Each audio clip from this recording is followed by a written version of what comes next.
Hello, my viewers. Welcome back to my channel. Thank you for joining us again today. What a great day, and it is marvelous in our sight. I give God all the glory for another wonderful day in His presence. I don't know who is in here. Let me know if you're here. Welcome back to my channel. I highly appreciate you coming always to listen to my humble me. Thank you for joining. Thank you for coming to this table shaking topic. Remember, I'm just going to be the moderator, remember? And I would like to hear from y'all. Remember, you can join. Maybe you don't need your camera to join. What you just need is to click on the link that will be provided in the comment section. And then you will air your view. Probably where you are right now, you might not be able to type. You might not be able to, do much of typing, but at least you can just hit on the link that will be provided in the comment section and you will air your view. I call it a table shaking topic. It has been out there on YouTube prompting everybody to gather. So go and call your husband, gather. And if you're a man here, go and call your wife. So we title it What Men Want From You. So we are the women, what they want from us. So you as a man, I want to know if I will be able to say what you want from your woman. So that is why you need to be here. That's why you need to be here, so that you will tell us what you yourself want. Probably I might not be able to say all you want, and then you tell it to us. You say it the way it is. So it's gonna be a table shaking day, table shaking topic, table shaking everything. Let me know if you're here, please. I need you in the comment section. Just respond by saying hello. Whom do we have here? Chisan in the house. Another wonderful day. A great topic that everybody will like. Maybe you don't have a man. Why not learn how to and what to do? Because we are gonna air everything, what they really want. Or maybe you are married and you're not doing it right. Probably you're doing it right, but you need to spice it up. So that is what they're looking for. I know you already know a lot, but we're gonna rub minds together to make this gathering another time of blessing, because our essence of doing this is to bless our families, to bless our marriages, to make sure that we don't really have ups and downs, because every day the devil is out there looking for marriages to scatter. And if the family scatters, it gets to the kids. If the foundation be destroyed, what can the righteous do? So the foundation of the family is having a man and a woman in place. And so if peradventure things goes otherwise, the children have to bear it. And that is why we are raising half-baked children, where the man is by himself or the woman is by herself. And then the children will go hell loose. They will go bananas. But that is not what we want. And that's why we are gathering today, not just for fun, but to intentionally talk about what our men want. I'll come to the women, because there is what we women, we are looking for from the men. So we will get there. Let me know who is in the house. Guys, if you are new to this channel, why not hit on the subscription button and the bell button, so that you will always receive our videos. You cannot receive our videos if you just subscribe. So hit on subscription twice, and it will give you the second prompt, which is for you to subscribe and be notified.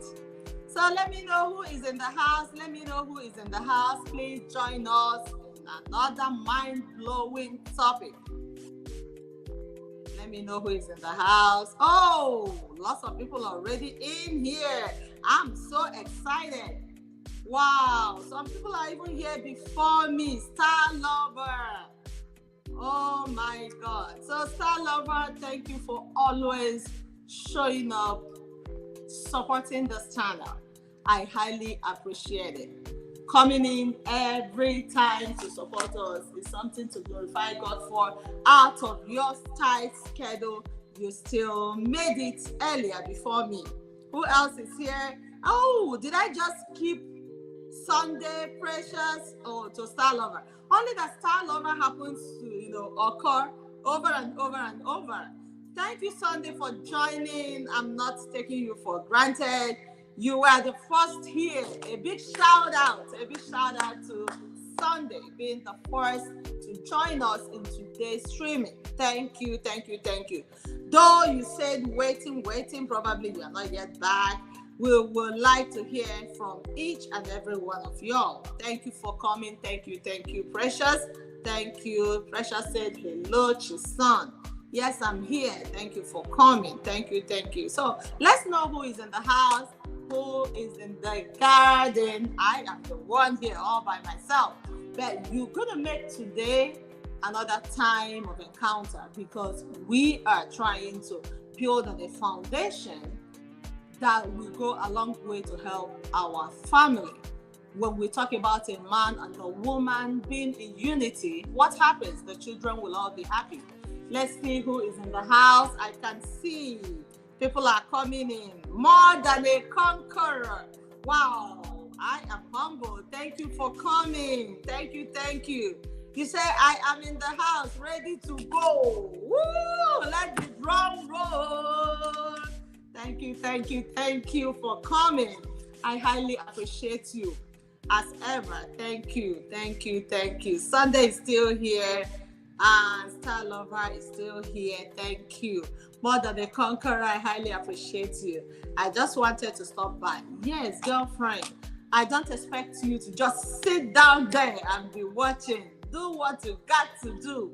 But make sure that if you still have your AirPod or earpiece, try to use it to listen to us because it's gonna be a great time. But I'm glad you are letting us know that you are stopping by. This is a great table shaking topic. What men want from you. Possibly it's not what you are thinking of. It might not be what you are thinking of. But I'm glad you're here. Thank you, More Than Conqueror. You are one in a million. I highly appreciate you stopping by.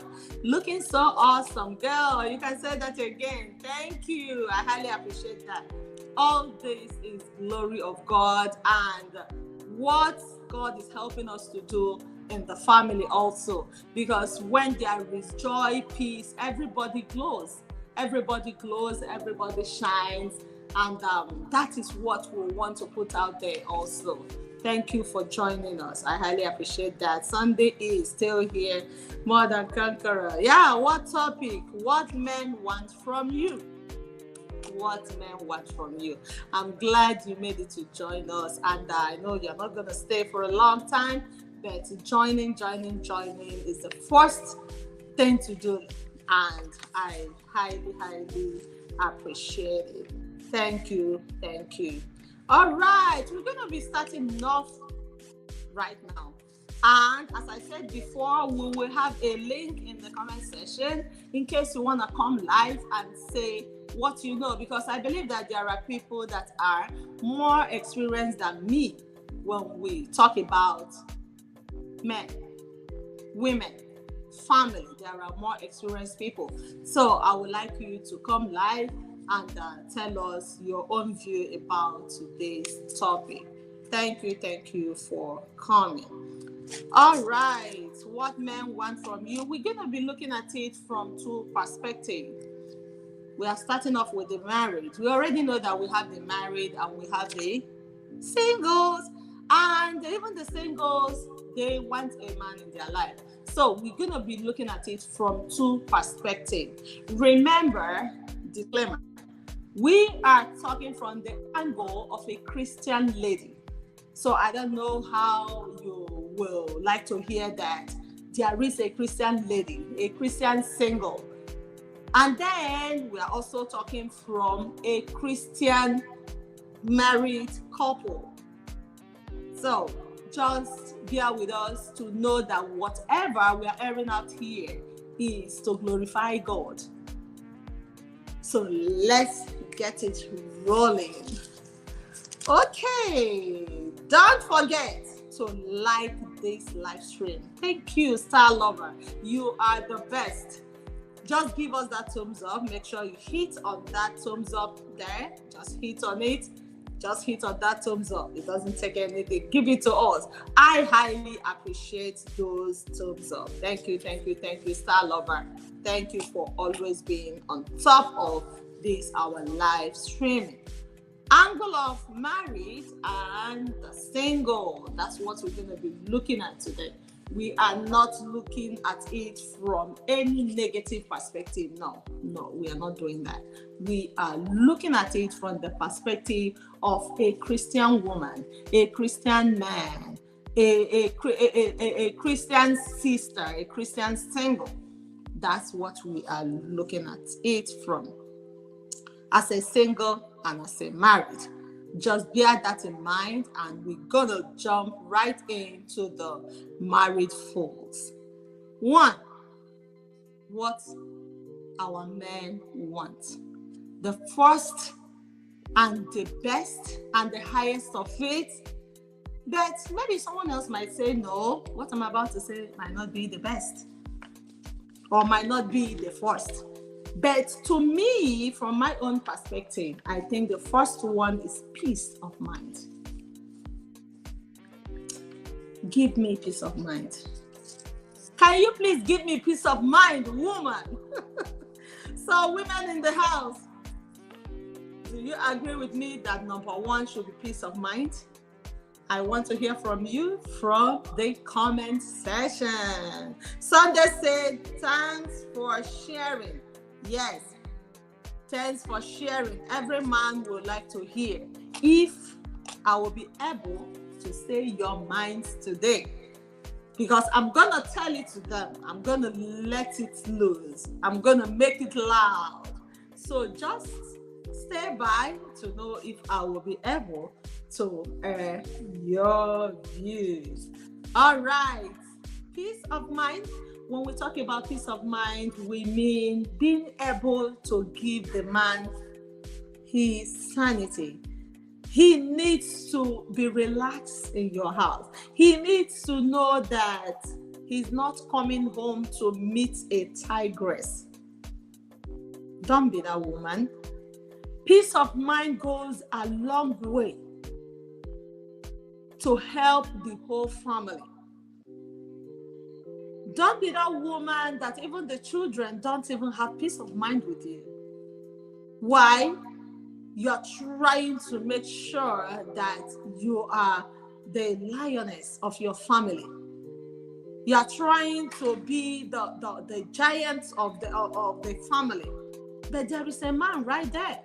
The man needs peace. The man wants to feel that this is his home. Yes, peace of mind. If you look at the comment section, peace of mind is our first point today. Think of a time you as a man, you are going home and you are like, oh my God, I don't know how to meet this woman.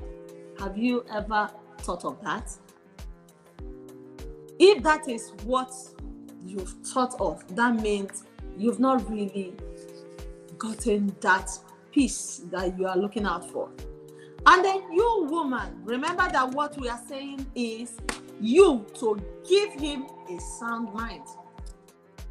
You to make sure that the house is peaceful.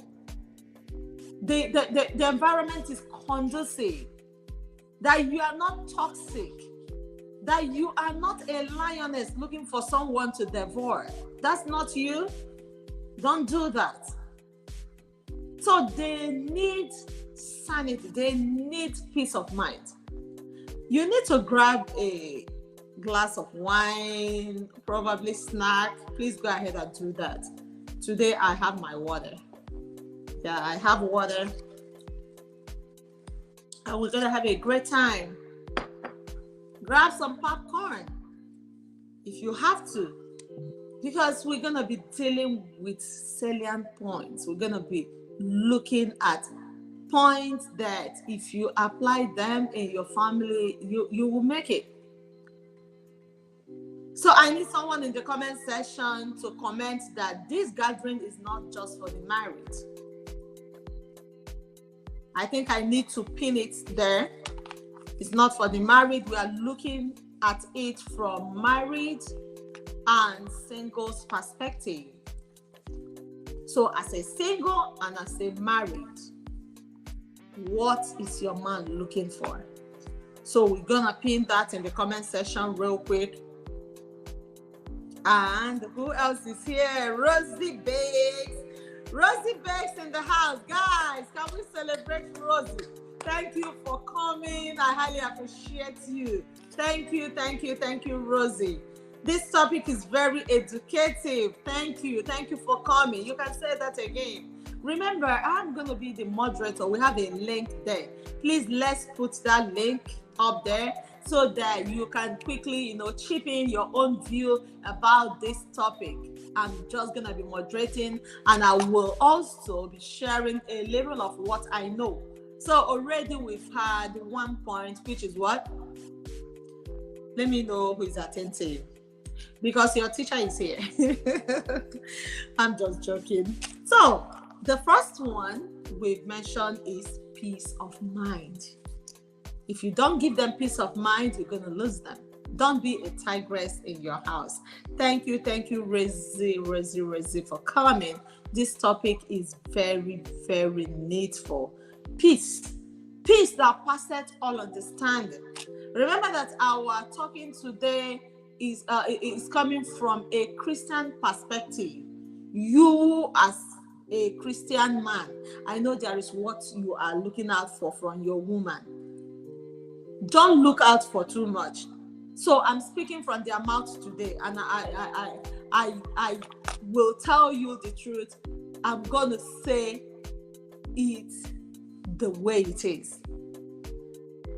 We are not looking at you, man, from a man that is out there looking for everything in skirts. No. We are looking at you as a responsible man to tell us what you really want. Don't tell us what we don't want to hear, because there are some things that we are also expecting from y'all, which is going to be in our next topic. That is going to be another table shaking topic, right? So what are they looking for? Peace. You will see the link there. You can hit on that link and you will come right in and tell us. Maybe probably you are not in a place where you can keep typing, responding in the comment section. You can quickly chip in what you want to say with your camera off or on. It's your choice. But we need to hear from experienced people in the house. I know there are people that have more experience than me. Thank you. Our link is up there. Join me as we discuss. Just hit on that. And remember, the thumbs up is very important. It's very important for us. I will highly appreciate you putting it up there. Sunday, thank you. I agree with Rosie. This topic is really educative. It's really educative. And I think we will be putting the salient points in caps, maybe possibly in capital letters, so that anyone coming in will know that these are salient points. 1, peace of mind. And then we need to still pin on the chat that this topic is for married and singles, because I'm coming back to the singles. Girlfriend, you need to hang in there. and I will tell you how to get ready so that when you go in there, your man will see that you're already made package for marriage. Remember to grab your drink, get some snack for today, get some snack. All right, our number 2. Hardworking woman. Every man wants to see or have a hardworking woman. Don't be that woman that will come in to say, I am Oliako. The Igbo people used to call it Oliako. Oliako means I have come to enjoy the wealth. That's not you. Which wealth are you coming in to enjoy? So you need to come in to be part of the people working to make the wealth in place. If you don't join to make things work, that is when you will be a piece of trash in that home. Why not join to do what needs to be done? Hardworking woman. Every woman is looking for her. What does your man want from you? You need to be hardworking. Do whatever you can to help out with what is going on in the family. That is why you hear people say, he asked me to leave this house. He asked me to get out of this house. Is it the house that both of you put together that he's asking you to get out? Just ask yourself that question. If you are not part of it, you are not part of it. Just get that into your head. And the earlier you start, the better. You have nothing now, but at least the little you have, you do what? You support. I can remember some time ago, I didn't have much, but my husband wanted to get a property over there in Africa. And I was able to say, this is what I have. It might sound funny. If I tell you what I added, you will laugh, but at least now, this is what I have. That is being part of it. Try to be a hardworking woman. Stand up and get something doing. Whatever you can do. You could not go to school, but there are skills out there that you can get to make sure that you are part of what is going on. You need to step up your game. Whom do we have here? Okay, More Than Conqueror is still here. Thank you, Precious. Thank you, thank you. So a hard-working wife. Okay, we could not put it in caps, but these are salient points. Thank you, Star Lover, for helping us with all these bullet points. A hard-working woman. So step up your game and try to do what? Get something doing so that you can be able to support. When we say behind every successful man, there is a woman. Yes, not a sitting down woman. Not a woman that will just sit to enjoy the wealth. Oriako. Don't be the Oriako. Anyways, I am Oriako too. So as we are making the wealth, we are, spending it together. So Oriako, as I said before, is what? A woman that comes in to enjoy the wealth. Yes, that is what we are. That is what we are. But then be part of what is going on so that you not be a piece of trash in that home.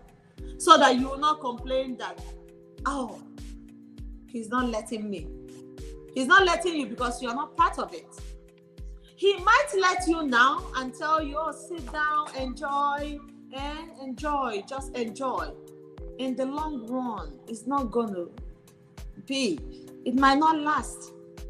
That is why you need to step up your game and get something doing. If you are braiding hair, why not? Make it a serious business. People will come in. As far as income is coming in, it is a business. You have a small store or a shop where you sell little stuff, that is cool. That is very, very wonderful, because something is actually coming in, which is money. Our interest is to make sure that you as a woman, you are part of what is going on. Yes, More Than Conqueror is laughing. Yes, you know what I'm talking about. Girlfriend, can you hit on that link so that we will deal with this topic? Just hit on that link there if you can, if you are not working right now. Thank you, Star Lover. Star Lover said, that's right, Chison. That is right. So, be part of the system. And Sunday said, good teaching. Girlfriend, you might not know what you are doing to yourself to just stop by to listen to us. And the men in the house, I can't take you all for granted. Just hang in there, because anyone I could not say, maybe you can join us and say it the way it is. Let us tell the women what we really want. There are lots we want, but then those lots we want need to be prioritized. We started off with peace of mind. If you don't have peace of mind, you're not comfortable going back home. You're not even comfortable talking to your wife, because your wife is a tigress. Because she will always try to turn the story. She will always try to switch it to suit her.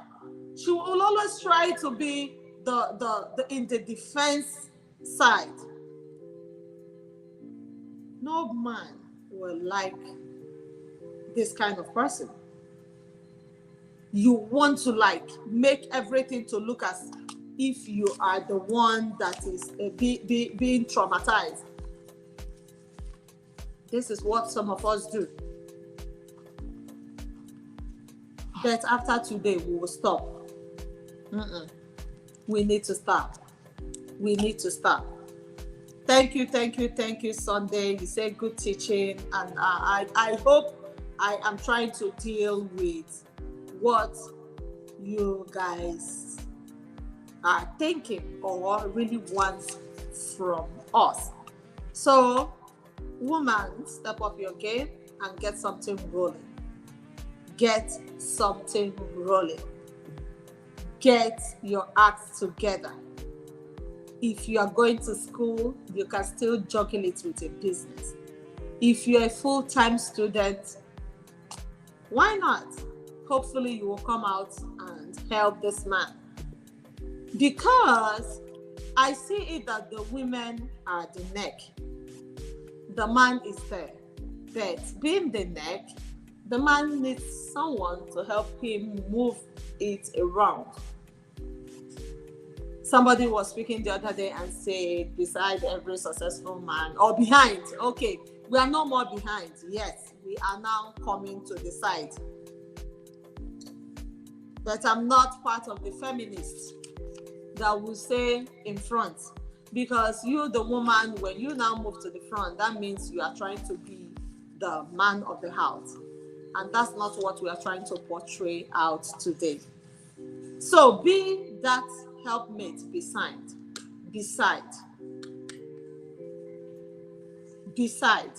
and maintain your space. As you are there as a hardworking woman, maintain what? Your space. And that is our number 3 point.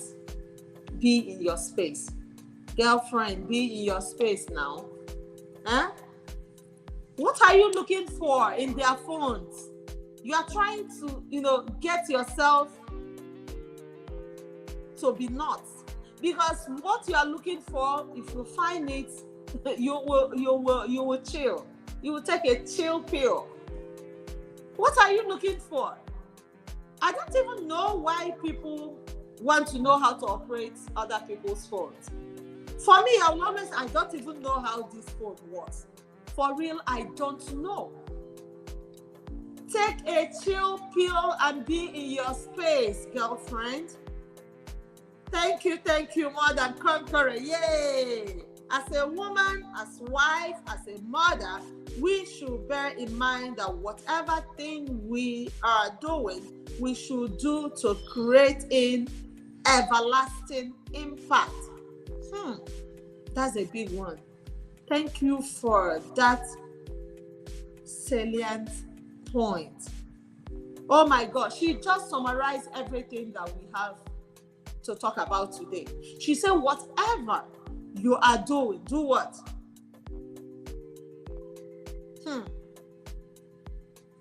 Do it knowing that it's gonna last. Everlasting impact of it is what you will think about. What I am doing now, I'm not giving him peace of mind. I'm not working. I'm just chilling. And I don't want to be in my space. It will tell. By the time you start, dealing with everything that will come out of it, you are the one to regret what you are doing. So I wonder what you are looking for, trying to, juggle, trying to set them up to know what they are up to. The Bible said the path of the just is like a shining light that shineth brighter and brighter until a perfect day. Likewise your family, likewise your marriage. Let me reemphasize on this again. Ladies in the house, remember this gathering is not only for the married. Wait right there for yours, and you will enjoy that desired man you are waiting for. So back to what we are saying, you can see that More Than Conqueror is really on top of today's chat. I thought she was just stopping by to go. Thank you so much. I highly appreciate all your contribution today. Look at that. She said, so if it is peace of mind, if it is being a hard working wife, we must push it hard to create everlasting what? Impact. Remember, she wrapped it up the first time. Whatever we are going to talk about today, she has given us the end from the beginning. We are looking at a peaceful woman. We are looking at someone that's hardworking. We are looking at you, girlfriend, be in your space. Stop going through their phones. More Than Conqueror, you have said it all. Thank you so much. She said the virtuous woman did it and created an everlasting what? Impact. The Bible is our yardstick. Make sure that you are a peaceful person. Don't be a lioness in your home. Don't scare him. Let's quickly move on, but we will be going back and forth from the previous points we've portrayed today, because all these topics all linked up to make that man that you so much desire. We have someone in the house, guys. Hello. That is Igodo Family Vlog. Thank you, girlfriend, stopping by. A great sister. Thank you. I highly appreciate you. Let's welcome Igodo. Igodo Family Vlog is another giant in the industry, guys. You need to check out her channel. You need to check out More Than a Conqueror channel. She is doing an amazing job. You need to just stop by. Full support, guys. One love. Full support. Thank you, Precious. Precious say, I agree, More Than a Conqueror. Because she has said it all. The peace of mind, whatever we are talking about today, being hardworking, we are doing all this for posterity. We are doing all this for what is going to come out of it in the long run. Thank you. So much love from Igodo.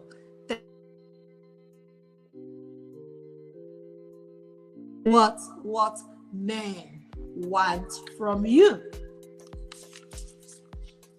So the list of what you're thinking that they want from us is not actually what we are talking about. So the list you are thinking is not what we are dealing with. Probably we might get to that, but I see it at the list. Very little. And I will explain to us more when we get to that. A peaceful man will be effective at work and out there in the world at large. Or have you not seen a man having issues at home and then storming out, getting to the office to pour out all his anger on co-workers? Why? Because there is a lioness at home. So when he's peaceful, when everything around him is perfected, he will be effective at work. He will be effective in the community. So that is why I said that all the topics all the salient points that we will be talking about, they all link up to make a happy man. Let's see who is at the house again. Guys, if you are new to this channel, what are you waiting for? Can you please subscribe and hit on the notification bell to always receive our videos? What men want from you?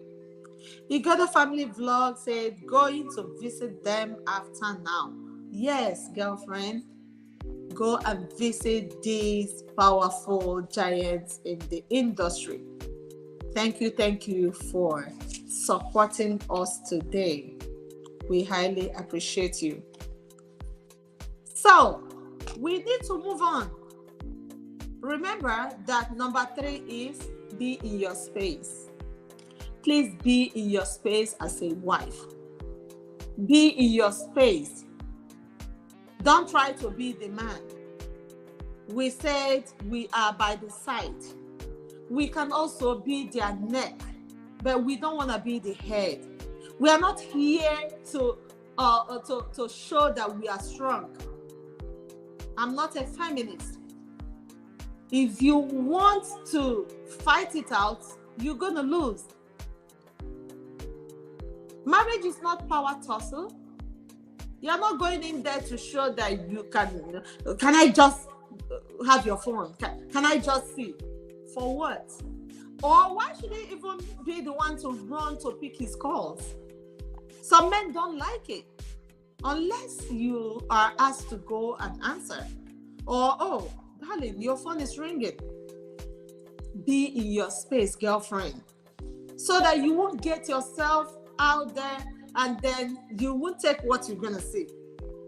Imagine someone some time ago decided to go and fight the husband's side chick after seeing something in his phone. You don't want to hear what happened to this lady. Not over here. But the side chick used acid on her face. Splashed something on her face. By the time people could know it, it was an acid. And that was the end of it. The end of it is, I believe that the woman decided to be in her space. The scar of the acid, because the acid couldn't get her very well, but it splashed and gave her different marks. She survived it. Don't be faster than your shadow. Go on your knees if you are suspecting something. Be in your space, girlfriend. Do what you got to do, which is going on your knees and letting God take control. Don't try to be faster than your shadow. Don't try to do it your own way. I used to tell people, what you are fighting for is what God can fight for you. If you think you are intellect, you think you are smart, you think you are clever, you think you are equal to the task, and you want to take it upon yourself to fight your battle, you will lose it, girlfriend.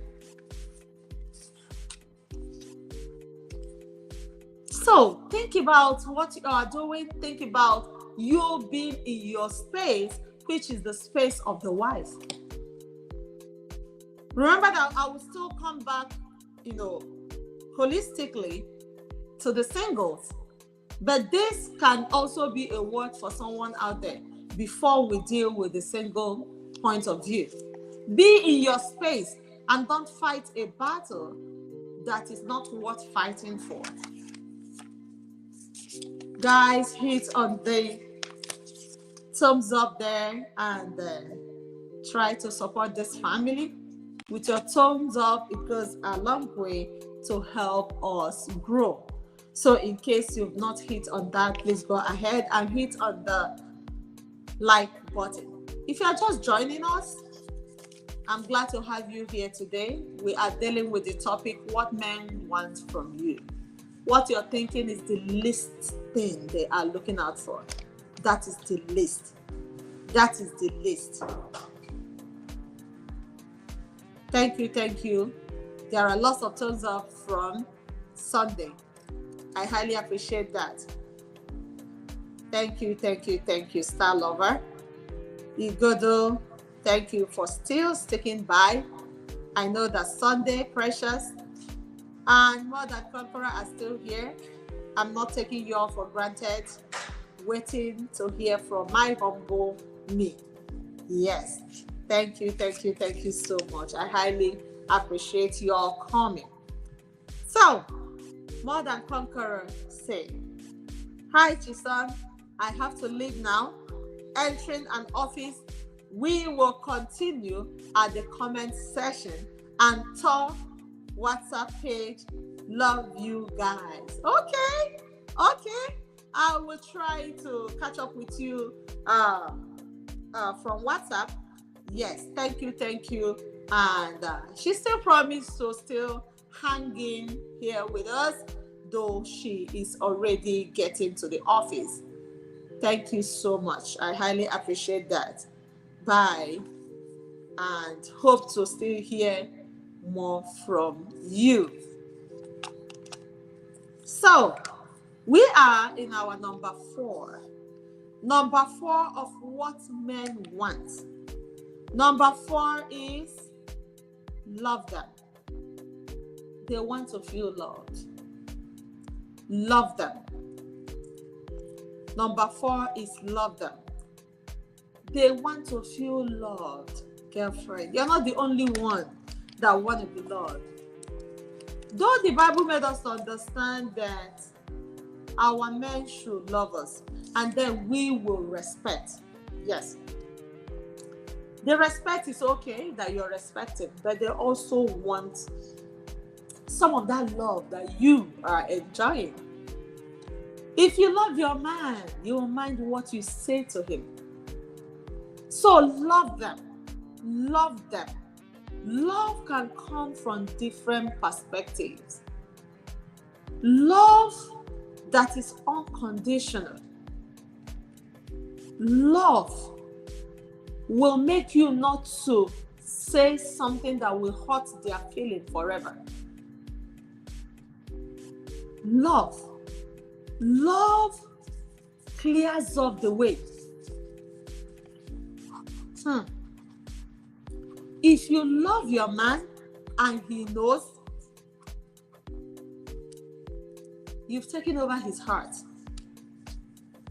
Though we expect them to love us, which will be part of what I will be dealing with when we are talking about what women want from men, they also want to be loved, but we speak less of it in today's world.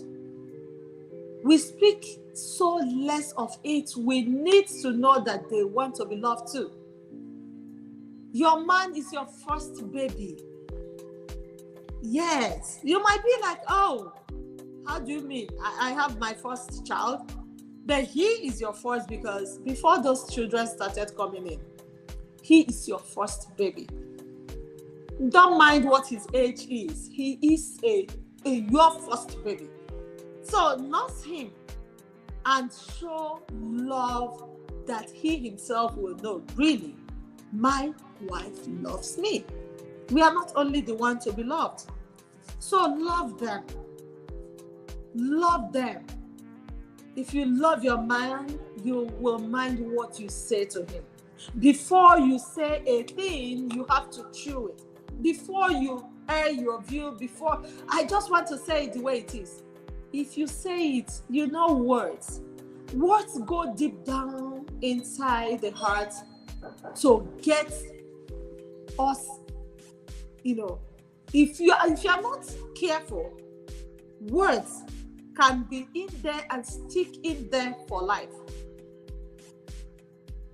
You might be like, is it not this thing that I just said?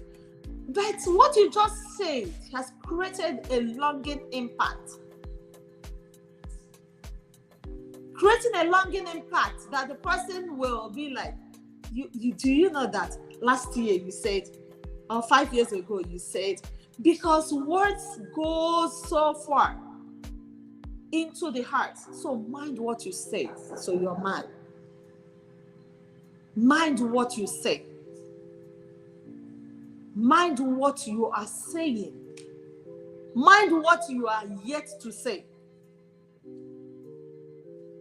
Love them. When you are loving them, what you say matters. If you are loving them, the way you behave to them matters. Guys, grab your popcorn and hang in here with me. You can grab a drink. As I said before, today what I have is water. And the weather is so hot here. I don't know about where you are, but it's so hot. Precious is still here. Thank you so much. Thank you. So love that passes all understanding. It goes a long way to put your relationship in shape. So when you love them, it takes you to the next level, which is care for them. If you care for your man, you will not let him to be moving around in rags.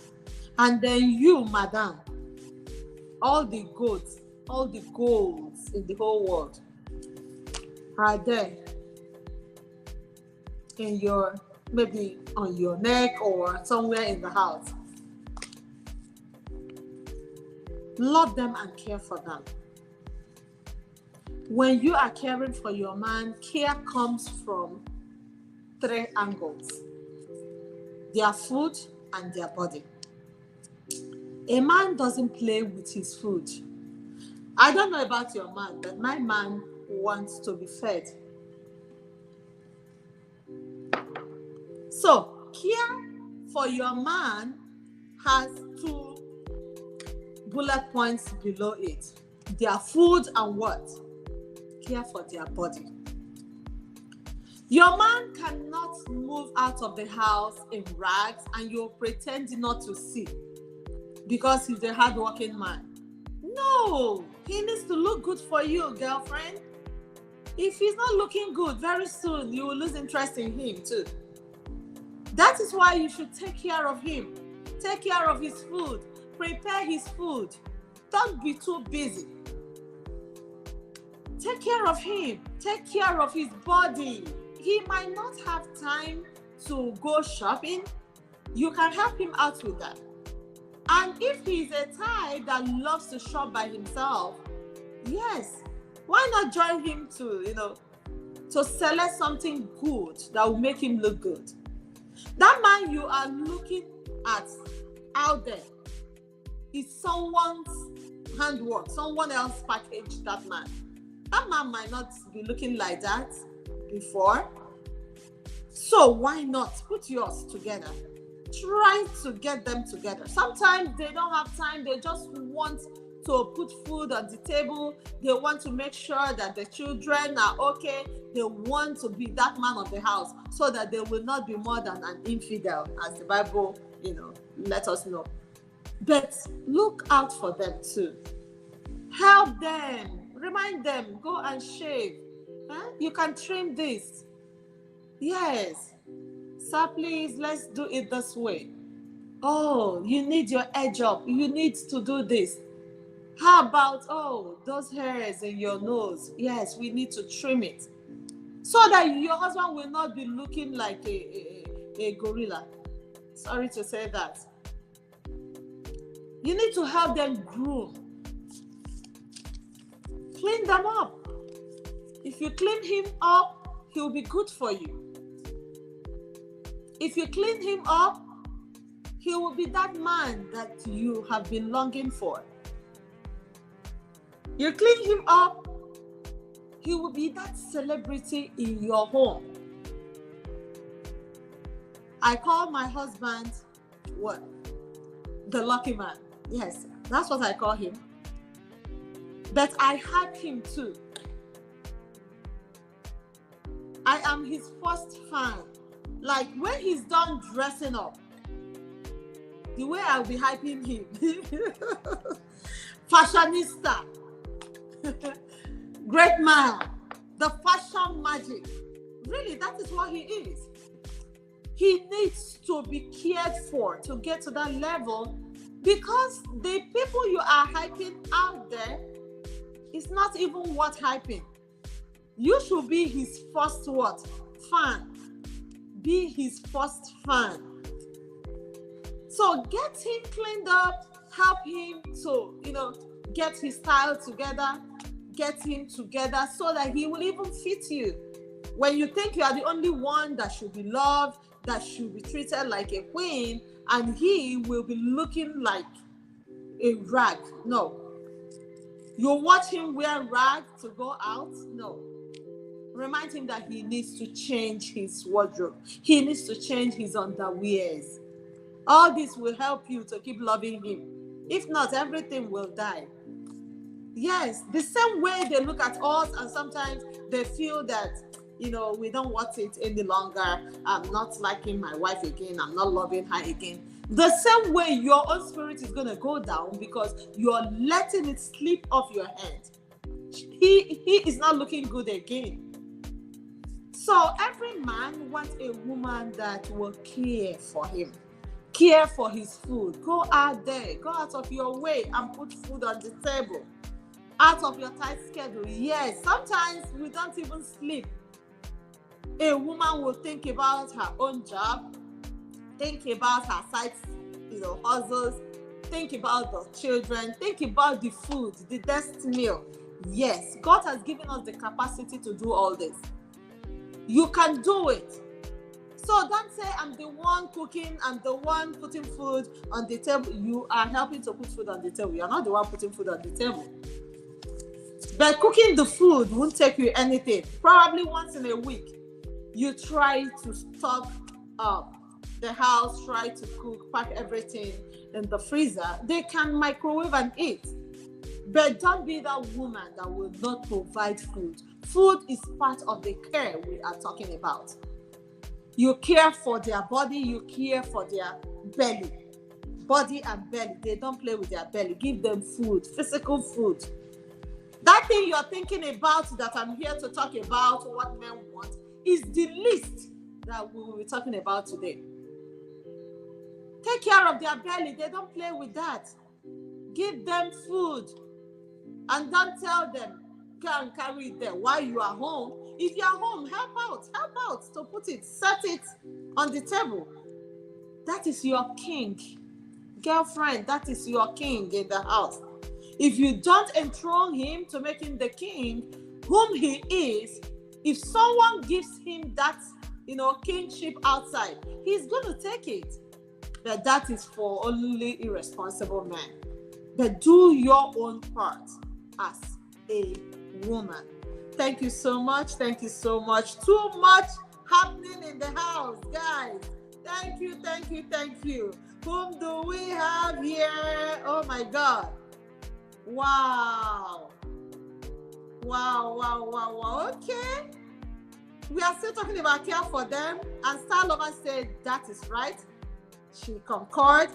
And Gores just joined us, guys. Hello, hello, Gores. Thank you, girlfriend, for joining. Guys, still grab your drink. Gores in the house. Another giant in the industry. I will keep reminding us to check out on us. Try to check out for Gores Corner. Gores is another giant in the house. There is another channel of ours called Expressing My Views. Go out there, expressing my views. Lots to learn from this bundle of knowledge. So check out and you will thank me later. Go and check out for her. You will thank me later. Thank you, Gores. Thank you so much for joining us. Guys, next up is True Life. True Life 246. Hello, sis. Good to have you here. It's like both of you decided to just jump right in. I'm so humbled to have you all again today. Thank you, girlfriend. Guys, go and look out for True Life. And we also have the link in the chat. Can we put up the link again in the chat so that I won't make us to be typing? Let's come in and deal with this table shaking topic. The link is already pinned. You will see the link to join us live today. We are ready. Let's keep this rolling. What men want from us. Just a recap. We started off with peace of mind. From peace of mind, we jumped to hardworking woman. Every man likes hardworking woman. Guys, you need to go back and watch this video. Because when we talk about peace of mind, it goes a long way to touch different areas. Don't be a tigress in your home. And from there, we dealt with hardworking woman. Be part of it. Just try to contribute to what is going on. Still, quick recap, we talk about love. But before we talk about the love, I say be in your place. Be a woman that will be in your place. Be in your place is number 3. Stop going through his phone. I have said it over and over. Don't give yourself that headache. Don't hurt yourself. Mind your business. We don't pray to have such men that will be doing all those, but try to be in your place. We said all this, and from there we talked about loving them. Loving them, if you love them, you mind what you say to them. Love them from all ramifications. From there, we went in to talk about caring for them. And that is where we are right now. Care for them comes in 2 angles. Care for their food and care for their what? Self-care. Yeah, help them with their self-care. Don't be the woman that will always be well packaged and then your man will be looking like a rag. That's not the kind of man you want, because it's gonna even reduce everything about your feeling for him. And that's why you look out there to see a well-packaged man and you'll be thinking, oh, like this one, oh, he looks good. That one you have in the house can be put together. Just package him.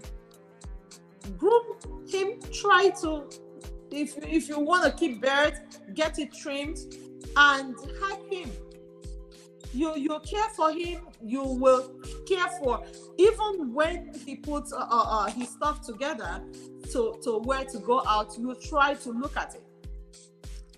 Thank you. True Life is ready to join us live. Yes, thank you, True Life, for trying to come up live. I highly appreciate that. Thank you. So, be in your place was number 3, and number 4 is you trying to care for them. So while we are waiting for True Life to join, let me know who is in the house. Please give me that thumbs up. Good afternoon from here. Yeah! Good afternoon, everyone. For the first time. There was Yeah, someone in my live streaming. Oh my God. What an improvement. Thank you, girlfriend. you're really doing well, honestly. I'm And this trying. is this is everyone's prayer to be progressing, going higher, climbing the ladder every day. Oh God. Yeah, Thank you so much. True life. you're welcome. Thank you so much. Good afternoon, everyone on the comment section. You all are welcome. Thank you. God bless you for joining, for always supporting Chisholm. May God support you too in everything you do. In Jesus' name, amen. Amen. So, about the topic of today, I don't know. The topic is a great one. Yes, ma'am. We are meant to love our men, to respect them, to honor them. We are meant to do that. But I am not here to teach people or to let people know or to make them understand more on how to love and respect. But I think I'm gonna a little bit I don't know if I should use the word deviate from the topic because I'm here to ask a question. I'm here to ask the host a question because this is something that is happening in real life. We are not just here to talk to make people feel we know it all. I'm not here to make people feel I'm perfect. Most times I always take live stream or go into social media like as a midst of learning from people as well, even if I have a topic, right? And people have their own idea or perspective, like the way they view things, you Exactly. understand? So now we are meant to love the men, we are meant to honor them, right? Please, host, can I ask a question before we go deep into this? Yes, ma'am.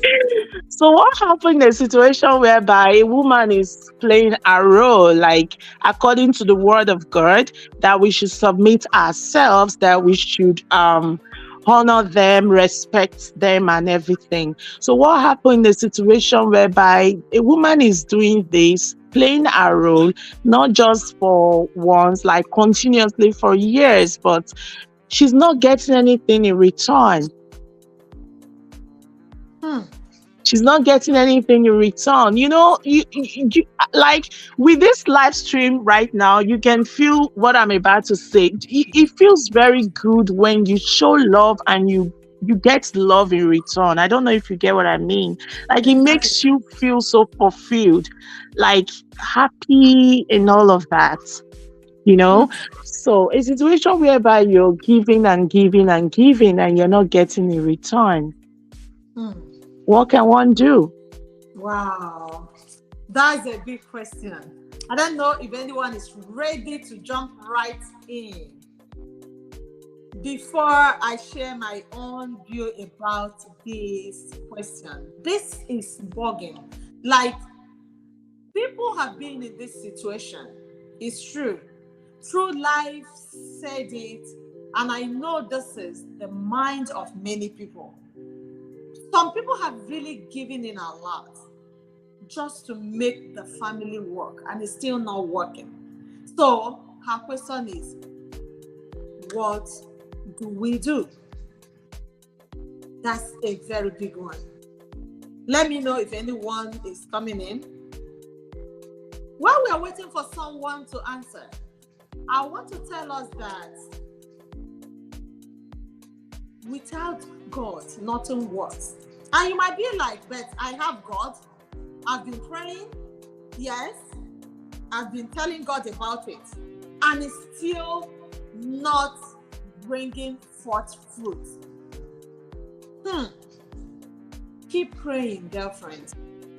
Just keep doing your part. Somebody have told me one time ago that I'm trying to be too nice. That the person that I'm even trying to be nice for is not or might not even know. I said, no, I'm being nice for myself.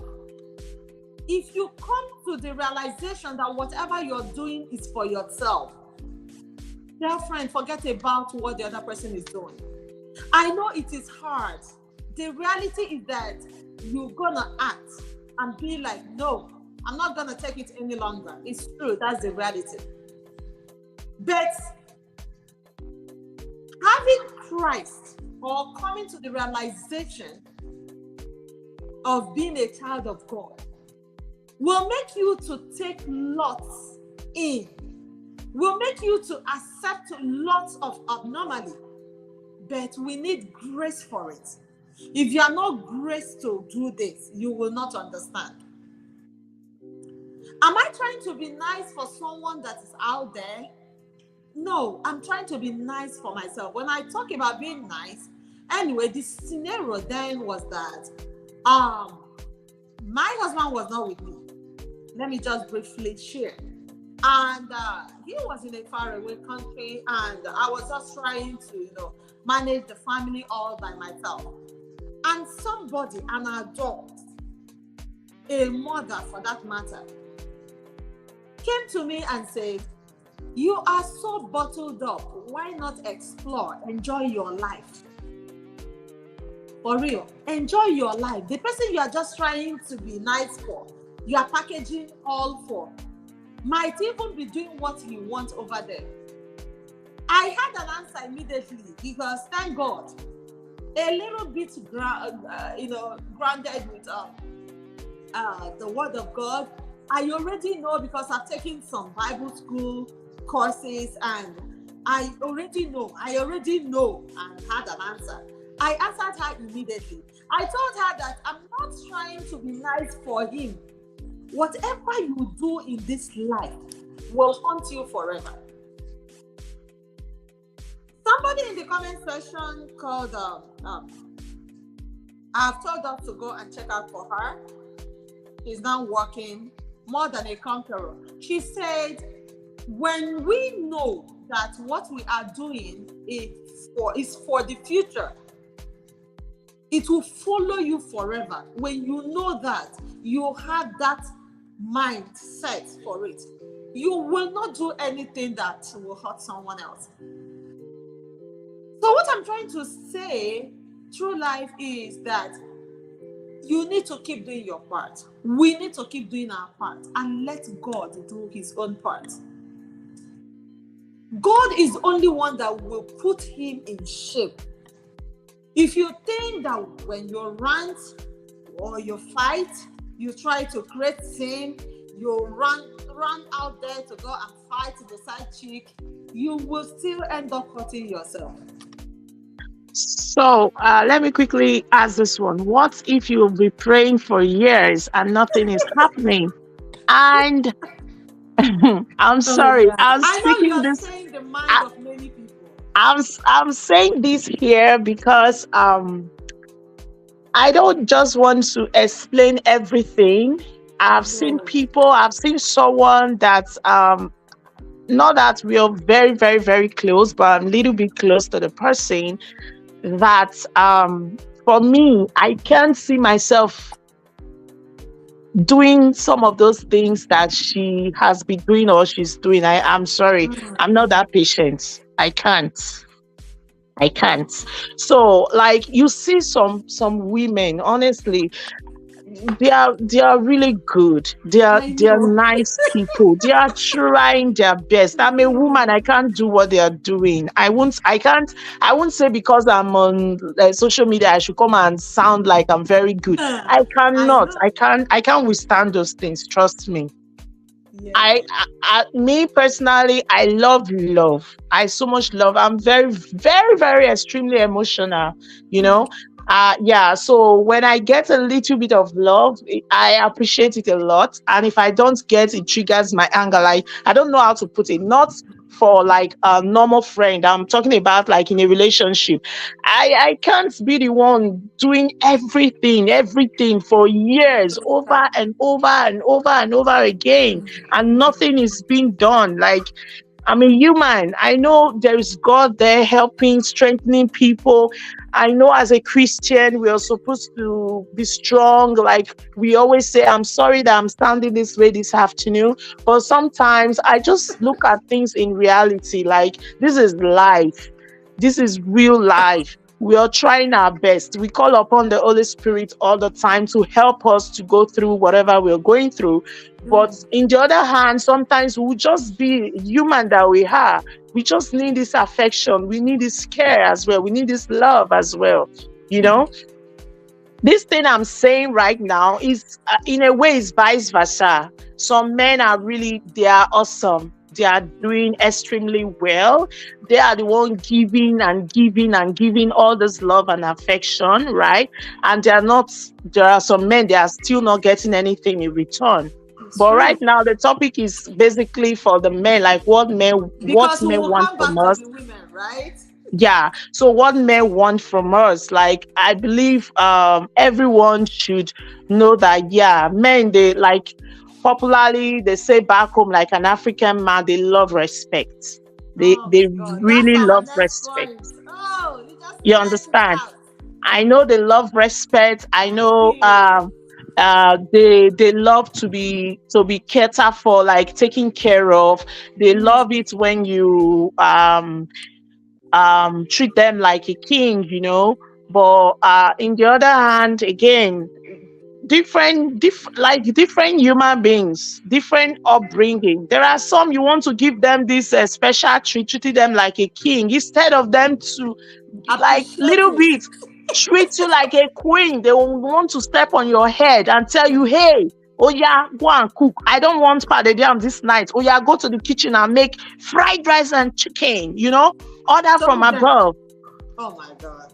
You Oh understand my. what I mean? Like, we all saw what happened on the social media where a Oh, man said the Synergy. wife did not bring the food on time. Because of that, he Oh, just pulled out the trigger, and the woman now have one hand. Like, I oh don't my understand. God. Like, for real. Oh, you Oh, didn't I thought see you that? wanted to talk about Osinachi. Oh, okay. Not just snatching. I'm Didn't sorry. you see I've that not heard that story? one. You didn't see it? Oh, I'm gonna go and look for it.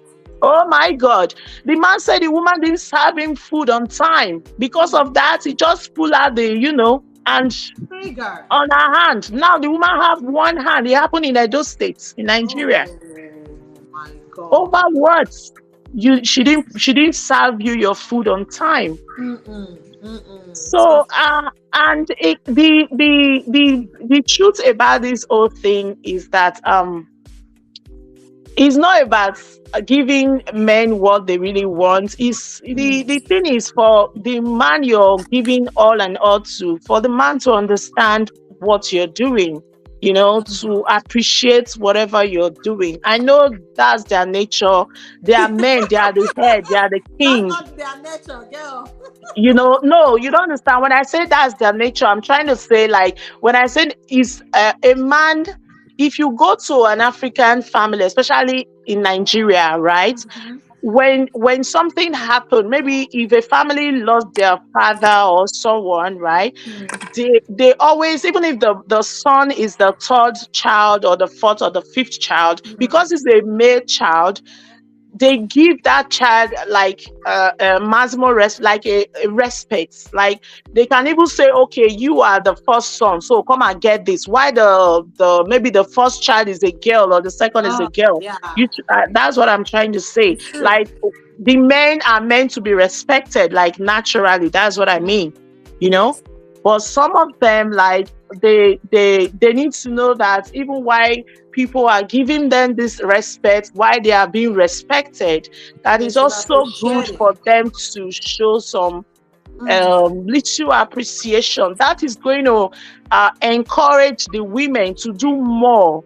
Because some women, they don't like you now. I don't know you like personally. I feel you have the understanding, like you have this belief that this is how it should be done, right? But it's not every woman. So women, maybe they just have that they got that from their counseling class before the wedding and all of that. They hear it, but they don't really believe in it, right? But there are some women that were born, that the parents, they taught them how to respect a man, and that maybe they saw their parents growing up like a very good example, things like that. So they already have this understanding of respecting a man, but not every woman have that understanding.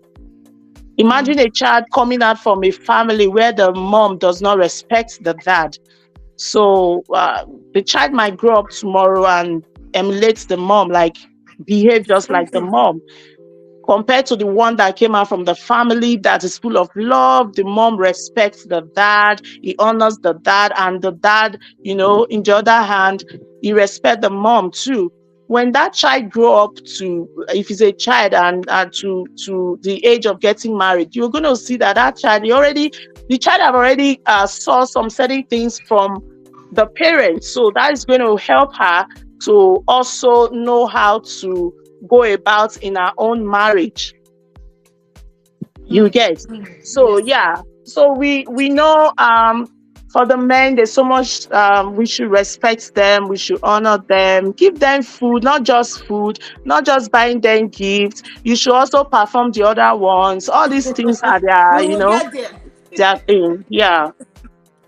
Oh my God, you really dealt with it. Thank you so much, True Life. Guys, we need to, let's applaud our sister because she really, said it the way it is. Because sometimes we sugarcoat, but the reality is still the reality. So she is speaking from the perspective of a woman that has done everything she needs to do, and yet his man is not receptive. So sad about the story she shared about someone not serving food on time. That's why you pulled a trigger on a woman. So sad. We are looking at what men want from us, but then we need to understand that we also want something which we will deal with in our next meeting. So, I can see that Gores wanna come in. Let me quickly respond to our sister True Life. She said something that you've been trying for long. Yes, we have been trying, doing all manner, but the man is not changing. One thing I know, according to the Bible, say 1,000 years. It's like a day in the sight of God. So that means none of us is up to 100. So that means he's trying to just let us understand that we need to keep up doing what we are doing. Keep doing the good work. Just do your part. As far as the person is not, coming physically, being confrontational to lay hands on you or try to, all those wasbosa, physical wasbosa, not with mouth. Let's hang in and just do your part and ignore. We need to ignore more. Let's bring in Gores. Thank you so much, True Life. That's great contribution from her, and I highly appreciate it because I know that some people here have the same, question to ask. Women are really putting in a lot of effort to make sure that the family stands, to make sure that the marriage does not break up. You are the one to try to make things work, and the person is always taking you for granted. That is what True Life is saying. Just keep doing the good work, and we know that God is somewhere watching. Let's have Gores in the house. Come on, girlfriend. Good to have you. Thank you. Good evening, everyone. Evening. Good evening, people in the comment section. Hi, True Life. Welcome. Thank you. I don't want to come and preach, but I want to look at it from another aspect, like she said. I think most of us know how we were brought up back then. Respect your father, your mom, your elders, your husband is your crown, is your king. And yeah, I think we all have that mentality, but not everyone is practicing it. Some is because of the upbringing, societal, would I say background, or what is going on at the moment. Of course, finance as well. You do say, even if you're putting food on the table or you are the one helping to put food on the table, I want to say, I pray that we're not in a situation where we run out of strength in Jesus' name. Because Amen. Amen. Oh. a lot are willing to do it, to do what we were brought up to do, or how we're being taught to do, how we see our parents, continue to support their husband, our fathers then. But what is going on right now, in what is going on in everyone's life is different. The strength of that this how one can carry on to do it also depends. Some might be able to do it for 10 years, while some, after 10 years, things are getting better. The husband is realizing the effort the wife has taken to help, to help shape him, because we know that even men in their own struggle to put food on the table, to fend for the family, they lash out at their wife sometimes, and they suck it in. The wife will suck it in, knowing that I know he's tired. They will just keep going on their knee, just saying, God, please change my husband. I want him to love me. The children, I'm doing this because of the children. Some get to their 50s, 70s, they start changing to love their woman how they should actually love that woman. That's when they realize that this woman has been with me for years, tolerating all my nonsense. Remember, during those times they were still doing all their shows. Some of them knew they were having those, they're lashing out once in a while. Some just feel it's a woman thing to accept it, to be able to cope. While some women don't have enough strength,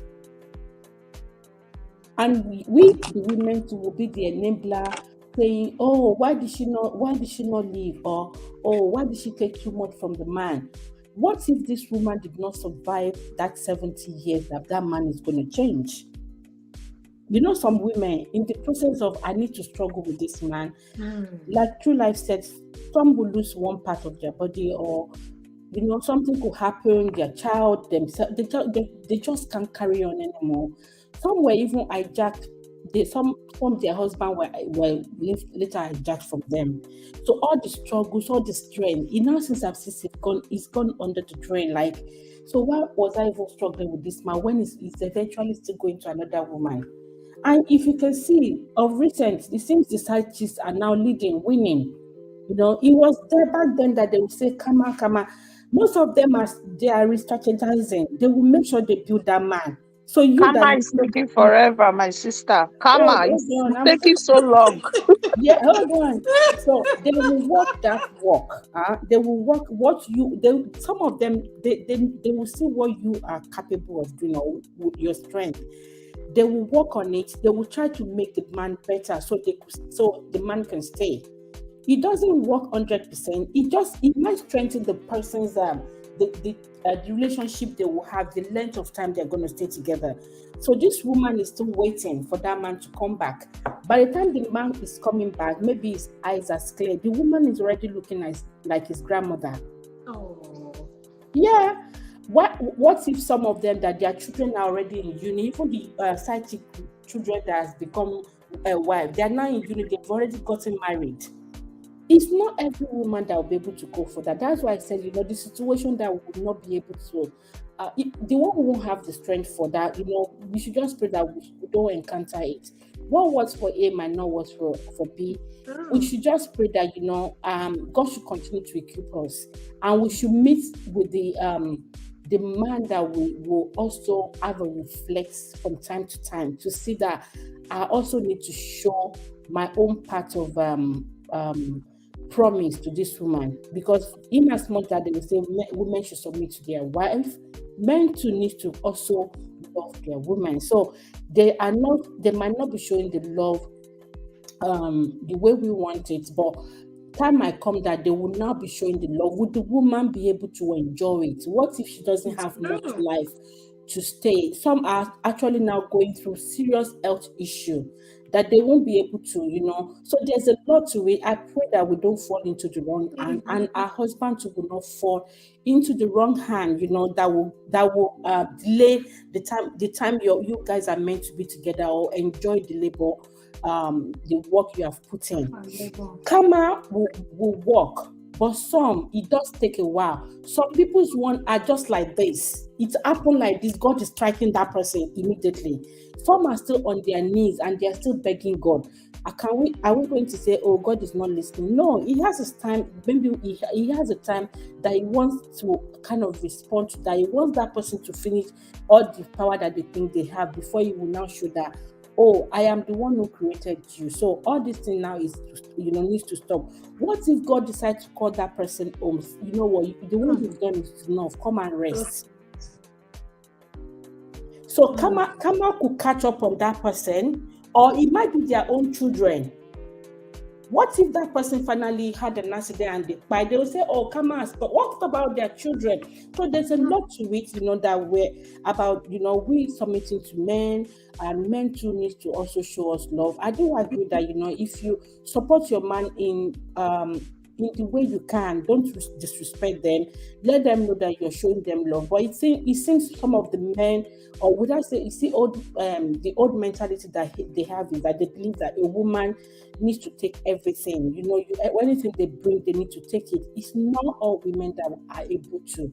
Like True Life is saying that she sees some that she will feel she can't really cope with it when she has given all her best because she's been truthful.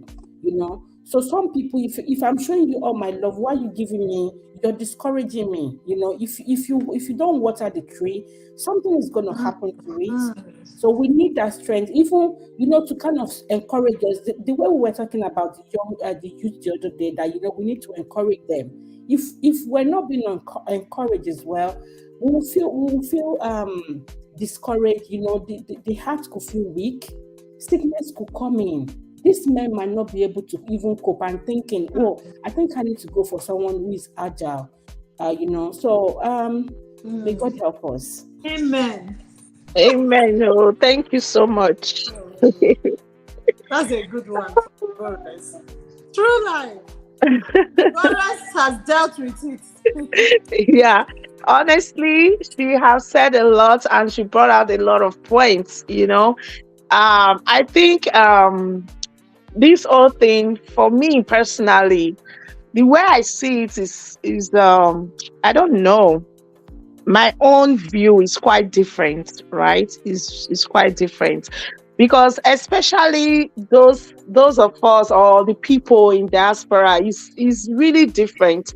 Where I am right now in Canada, I know it happens all in other countries as well. Things are happening, my sister. When you're back home, like I used to tell people, when you're back home, it's not as if there's no depression, no. But before that depression will get to that stage that you will not be wackoing on the streets, you will know that the thing will touch you, if they talk and come at people will shock, or village people pull hand join them. There are depression, but before even if you're depressed, when you just come out to take your small keg gallon to go and buy kerosene 1 liter or even half bottle, before you get there, you might see something that will even shift that depression. You see one funny thing on the street, you will just laugh and laugh and laugh. You will forget about your sorrow, at that moment. You understand? So when we're back home, a lot of things happen. We are able to handle things differently. You understand? But people that are not back home, on the other parts of the world, I see some things that are happening in marriages. Sometimes I really want to share some, but I don't know if I don't want to use the wrong word on the YouTube, because there are a lot of restrictions, you understand? Because I'm sounding this way. I know a lot of people they are wondering, why is she sounding like this? Because I've seen, it takes only a person that have been through some kind of issues like this and maybe the person is speaking for his or herself, or you know someone that have been through that thing, that's the only Mm, situation you'll be able to really understand what this thing means. mm, It's very good to show care to your partner, not even only someone you're into an intimacy relationship with, even it like goes you two and ways. I, Two all of ways. us even talking now, in one way or the other, we need each other. You understand? We need each other. It's not a one-way thing, like you just say, hey, Bible say woman should submit. Good and fine. That What is about why I that say love you I'm say you coming should back to the love? women view. What I'm about that coming back. love? They say you should love first. So if you look at it, like for me, I think the men have a better role to play, and their They own have a is better role. even short. Self, our own is much. Oh, their own is just to Yeah, love. much is Once you love expected that from woman, women. everything don't cover. I'm When you telling love you. someone, you can't hurt that person. Mm-mm. Seriously, genuinely, if you love a person, you won't even want to hurt that person. If you're mad, you're upset, you can take a walk or do whatever thing you want to do. You won't do some certain things. Come on, you know. And it's high time we should the men, it's high time they start to look at this whole thing this way, putting you as a king, putting you as a head. That doesn't mean um everyone under you should become a slave or something. No. You understand? As a good leader, because when you say you're a leader, it entails a lot of things, a lot of qualities. There are some leaders that will lead, that are supposed to lead for 5 years. They can decide to stop the person from that, take that person away from that position if he or she is not playing the role well. Yeah, yeah. You understand? And there are some that are supposed to lead for 1 year. The people under the person, they might just come up to say, you know what, we think you should stay longer because you're doing Unopposed. extremely well. Unopposed. Keep going. Please don't go yet. We love you. We don't want you to go. Yeah. Like, I'm because you're telling playing your role well. So for me, respecting a man is very good. But the issue I have is when a woman is doing everything and she's not getting that thing in return. It's somehow In that it's, aspect, me, it's, I would it's, Wow. say love with sense as well. thank you, my sister, because Love with Thank this, sense you. I as like it. well. I told you all that this is In as much table as you're going shaking on your topic. knee, sorry, she's talking, sorry. Yeah, go ahead. As long as you're going on your knee to pray to God, also be vigilant. thank you, my sister. Oh, Vigilant, because there are certain things that if you're not vigilant or you're not using your sense, you will regret you shouldn't have actually allowed.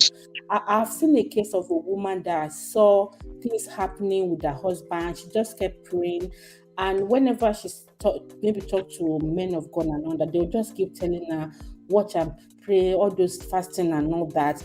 The woman took the husband, they buy her children, and yeah, by the time they finally repented, she doesn't have, she's no more with any child.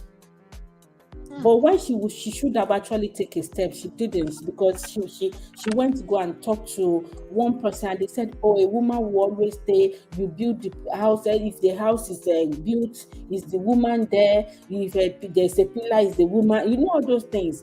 Now, by the time these people are repented, she has no child. There's no children. Meanwhile, the other wife has 4 children. Her own one has wow. been fled. So you're still going to come back to take sorry. There's no how you will not take the sorry and forgive, so that even when God says come home, you know your heart is clear. But it's just that you should have actually also be smart. Try to be smart as well. Start to use your sense. You should know when you need to take a step back. If they want to have the way, let them go. Continue to pray and also face your children. If the man is going to come back, at least he will not meet you guys where they left. You would have upgraded. Do have something doing, or look after yourself, look after your children. When the thing clear and he comes back, you will even be regretting. See what I've missed, or what I've, it's not like it's back to the old square. I don't know how to put it. So let's love with sense as well. Yeah. That's another point. Like the lady, the person I was about to talk about, the love, the respect was. I don't even know if that kind of respect still exists. these days, where a woman will have to kneel down to serve her husband. Get a What? bowl of water for the man to wash his hand. You will kneel down. When he finish it, you will kneel down and come and Was that like, a I don't Nigerian understand. movie or reality? See, let me tell you, Oh host, my things God. are happening, Reality. oh.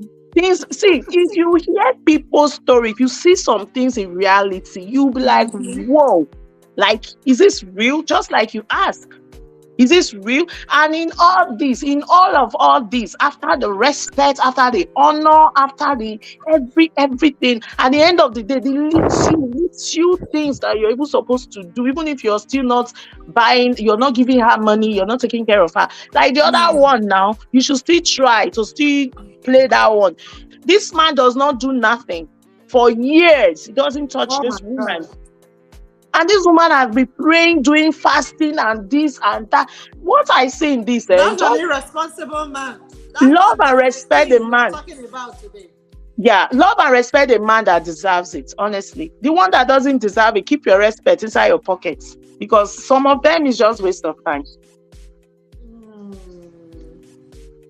What you Right. said about if there are some, I think it was Chisom that was asking if it's still reality. Yes, I have a friend that is about 2 years ago that she stopped it. She used to go and set up the water for in the shower. Remember here, Yes.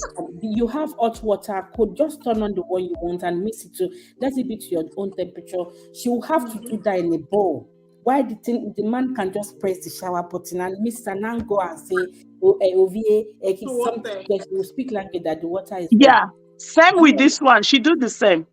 Yeah, he will serve food. Even when the man finishes it, he will get up and just go and sit down in front of TV. He won't do anything. But you know, when she started giving the man sense small, he was a bit hard, but later he conformed. So then I need to go because me, I contributed to this. But yeah, he was the one having a high temperature, high blood pressure. She's been admitted, you know, there's a lot to it until when she started changing a little bit because the man even said she's giving birth that he wants to make better of his own life. I said, you see, and now. But when he wants you to open up, you open, he pour, he go, you belly, you know. That one is even good that he still stay open. My own, you know, if the woman they beg, it's not no level. Punishment. Let's go there abroad. You know, if you enter bus, no money to buy ticket to enter bus. Like, oh Jesus Christ of Nazareth. That's not nice at all. You know, this one is the man's family, they were even against him. Like, this thing does not, as in, where is this kind of things existing in this world now? Like, now, how? And I blame the lady. He brainwashed this woman. She does not even have a friend. She's so, you know, when when you get to a place, it's the orientation, the way they lecture you, the discussion, the things they told you, they told you about the place. That's what's it called? That's what you have, that orientation that, oh, this is how this place is, blah, blah, blah, all those kind of things. He washed this woman brain, like, no friend, no nothing, no school, no work, no nothing for years. Because he doesn't want her to meet people he doesn't want her to be enlightened. So yeah, he still wants to control her like the village girl. I think these days the truth is these days some women, I know people are saying that there's one topic, one thing I really want to do on my live stream, and I wish I would have a lot of people. This idea that people, let's deal with it. Yeah, this idea of they're not a carry woman come abroad though. If you carry them come, they'll put you for a problem, they'll choke on for your eye. Like, do you know my take in that? My take in it is that there is no woman you will treat well back home that will come here and want to change it to what exactly? It's only those ones that know that they be failing, they be doing the wrong things. Then by the time they get here, some of the women, their eyes will be opened. And then we know that has no laws to protect the women. You understand? You understand? If me myself, I open my mouth to tell you those days what me myself have been through, you people will still call me mumu Oh. because that's life. People are going through stuff, like for real. I know there are men too that are going through a lot. Honestly, there are men that are going through a Yeah. lot. But back Yeah. home, we all know how these things work. Your husband break your, if he use something hammer your head, the community, your papa, your mama go tell you, make you go beg him. Oh. Yeah. Most parents, they will tell They you, will send you it's back. your husband, go and beg him. So, that's not okay at all. That's what I said. Will that one most of- happen here? Will it They will happen say in beg, one of all beg. these countries? No. Without dealing with the That's why I situation. said most of those some men, they have this olden days mentality that, you know, women should take anything they bring, the men bring. If you slap, you give her second face. If you this one, just continue to the Not beggar. be today, oh. Just continue to this one, continue to pray. If you come, just do the food. If you say you don't want, just I cook wish a am. man will come You in know life those so that like we deal that. with this. Honestly. I wish a man will come in live, since my topic is what men want, and I'm trying to speak from their perspective. But the women here are saying that we need to balance this equation. Yes, so We very need to balance this necessary. equation. All I want, my own, is that respect begets respect. You know, No. respect begets your respect. person, and Oh they my will God, I also need that respect in and my regard comment you. section. Pardon me? Yes, so Respect begets respect. What you want me to do for you, I want you to do that for me. Yeah, if you respect your woman, you will respect regarding. In fact, you don't need to spell out, call me king before they will start praising you. A king is They a will king. show Do you you the need love. to In tell fact, everybody I'm the king? the way It they is will show you because of love, if they inadequacy. give you food there, you will check the food. You will be wondering, like, I hope you don't put poison. It's I because like you've really shown that love. I like some men. See, another thing about one funny thing I want to say now. I like those men, even the ones that somehow stylishly deceive their women with love and style. Though I don't know how to put the word in English, understand what you're but let me saying. explain what I mean. For example, let's say a woman is working, the husband is working as well, right? This woman is working, then she will now carry her salary and give to the man. Mhm. Do you know there are some men that will do it by force, and there are some with sweet mouths? They will sweet talk this woman. There's a way they will do it. It's not even them that we ask to say, oh yeah, they give me your salary. It's the woman, because of the way the man is doing. It's not because the man is perfect, but he just have this sweet mouth. You know how to, we women, we like to hear nice things. You understand what I mean? She won't even know when she will just say, you know what? I'm receiving my salary next week. Maybe I should just, please, I would just want to put it in your account. You should In just, subtle obedience. you understand? Like, We talked about this at the beginning. Like, you support. Yeah, like you just try to, not you coming to come and raise your wings, like, because you married this person, so therefore this person, even if you go out there to write on your signboard outside your gate, I say as girl needed, you won't even treat that as girl like that, or as boy needed. This is a wife, for crying out loud. Marrying a woman, that one is another topic. Why do men marry the women? For what reason? What are their reasons? I've heard some men say, I didn't marry my wife because of food. Like, if it's food, don't worry, we'll order food. If she cannot cook, I don't have problem with that.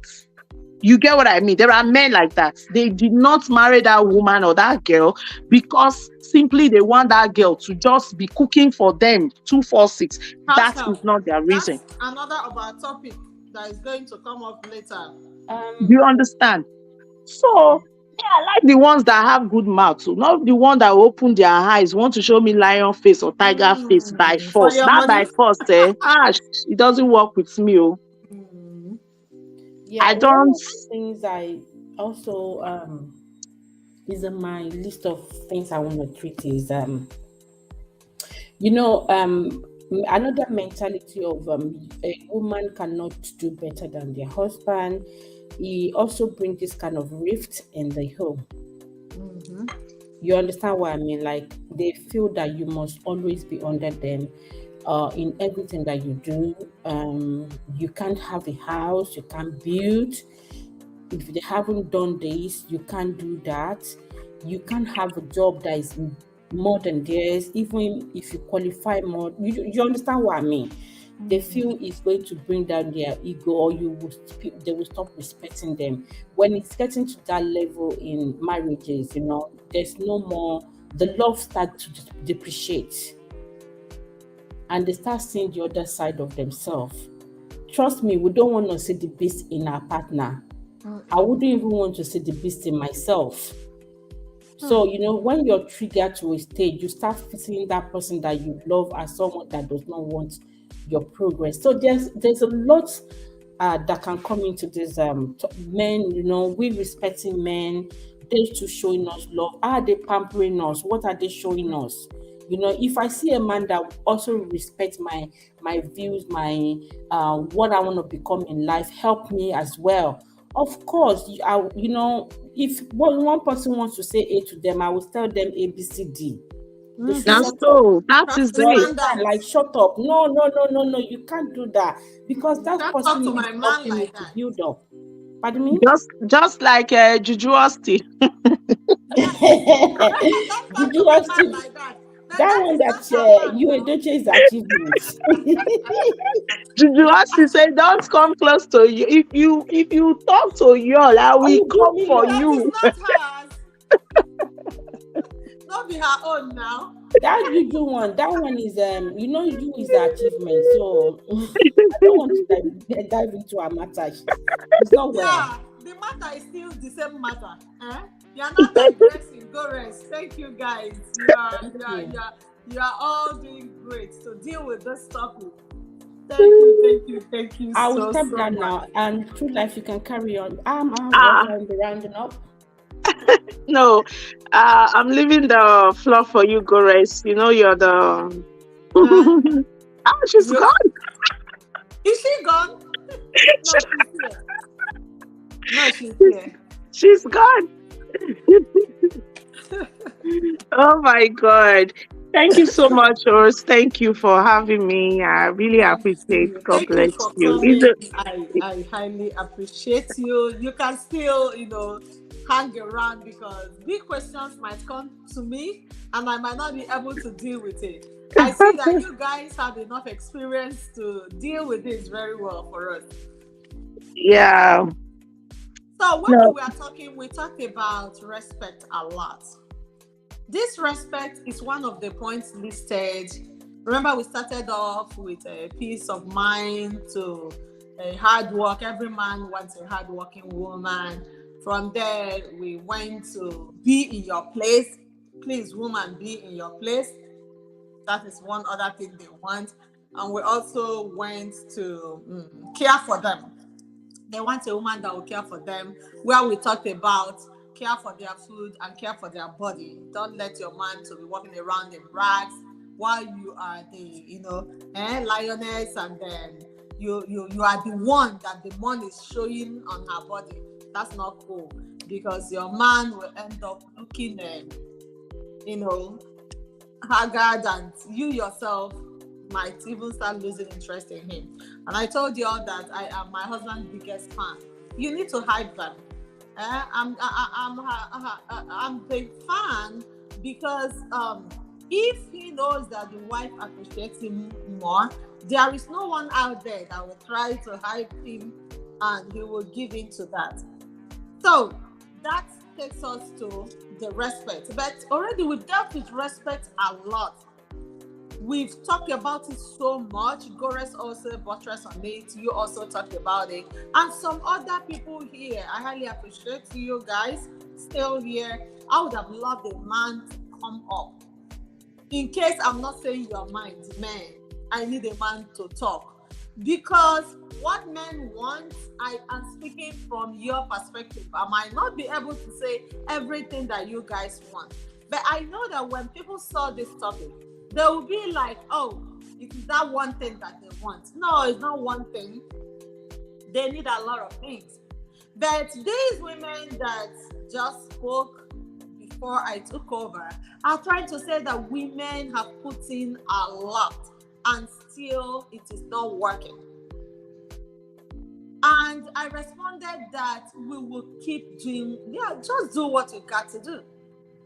I believe that respect begets respect. Y'all said that, and I concurred. Why? You respect me, it will be so easy for me to respect you. It doesn't go one way, it goes two ways. You won't even know when you are respecting, because it will be like a tradition. You don't talk to people anyhow.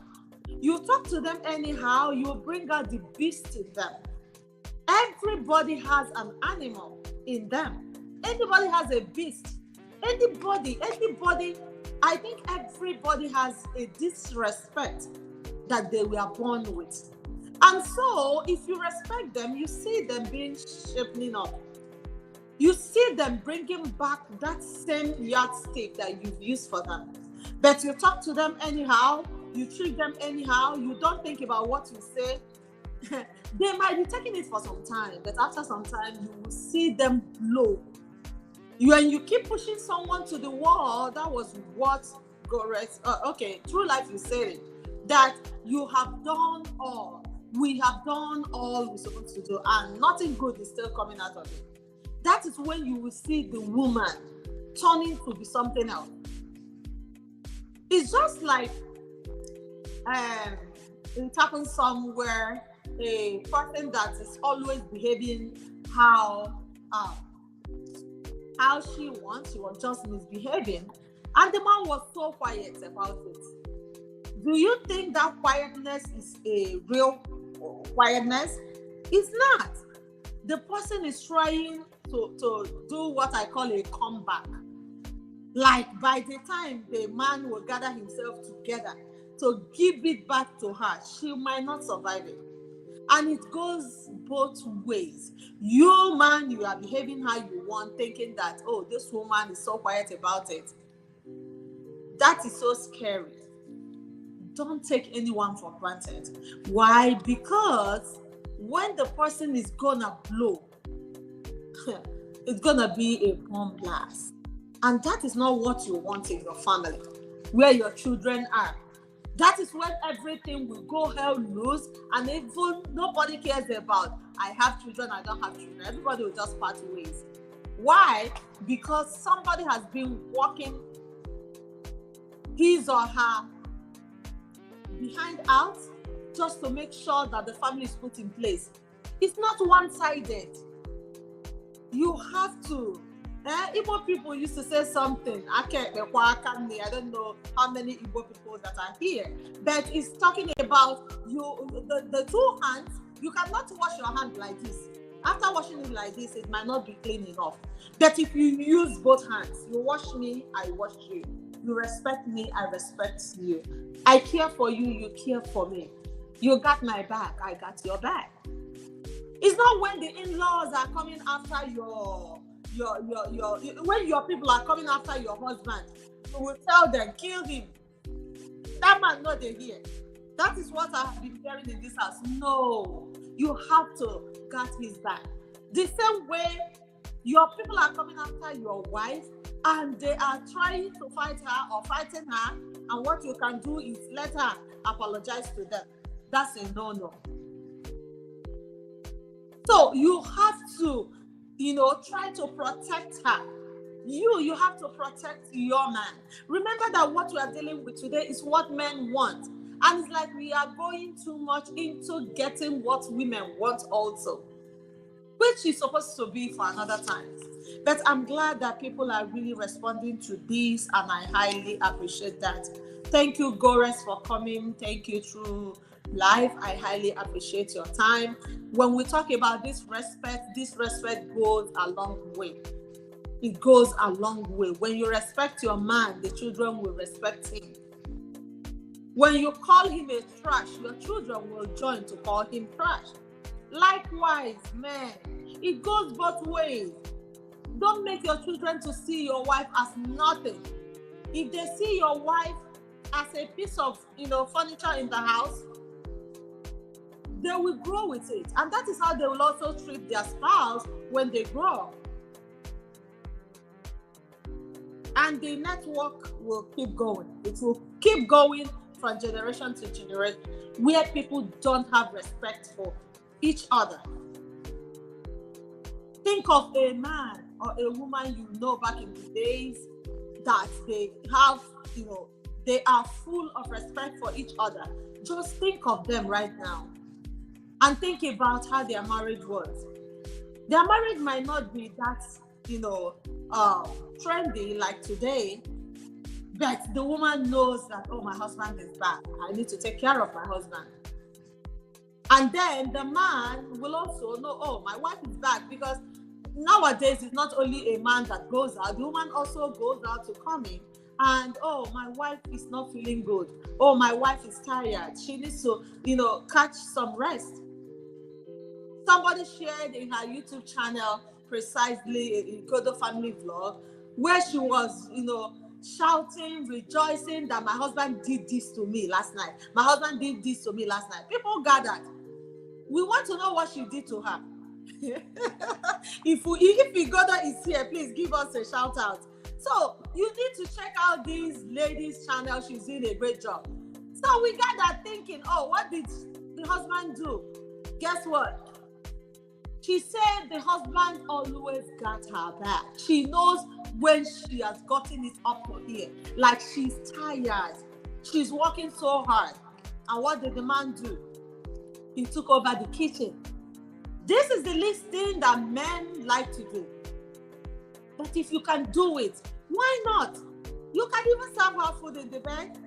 Anyways, we are not going to the women, angle now.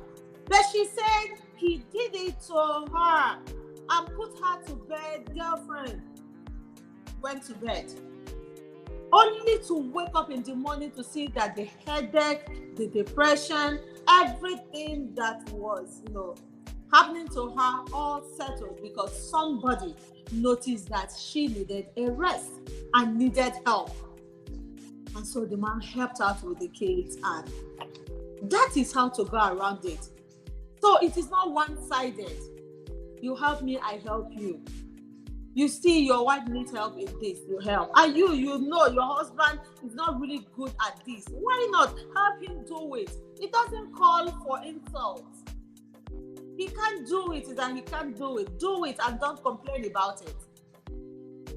May God give us understanding. I thank you all, especially those that are still here with us. Thank you, True Life. I highly appreciate you. Sunday is here. Star Lover is here. I know that Precious is still here. Gores might still be in the background, listening to us. Thank you, girlfriend. I highly appreciate that. I know that there are people that came in and they are still here. If I'm not giving you a shout out, please let me know in the comment section so that we will introduce you and to also introduce your channel.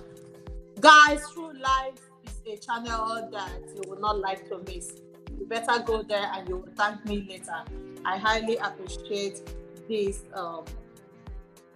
lady. She's doing a great job, and she deals with lots and lots of things in her platform.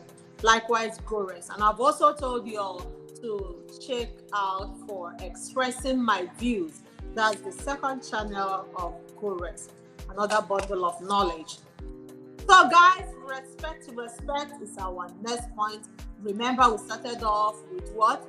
Peace of mind. Give your man peace of mind. 2, you should be a hardworking woman. Do whatever you can to help the family. Don't be the oracle coming to eat. No, just join. But I know that some of you will be like, okay, I help. Yet I have nothing to even enjoy with the money I'm making. No problem. Don't take it personal. Don't take it too hard on yourself.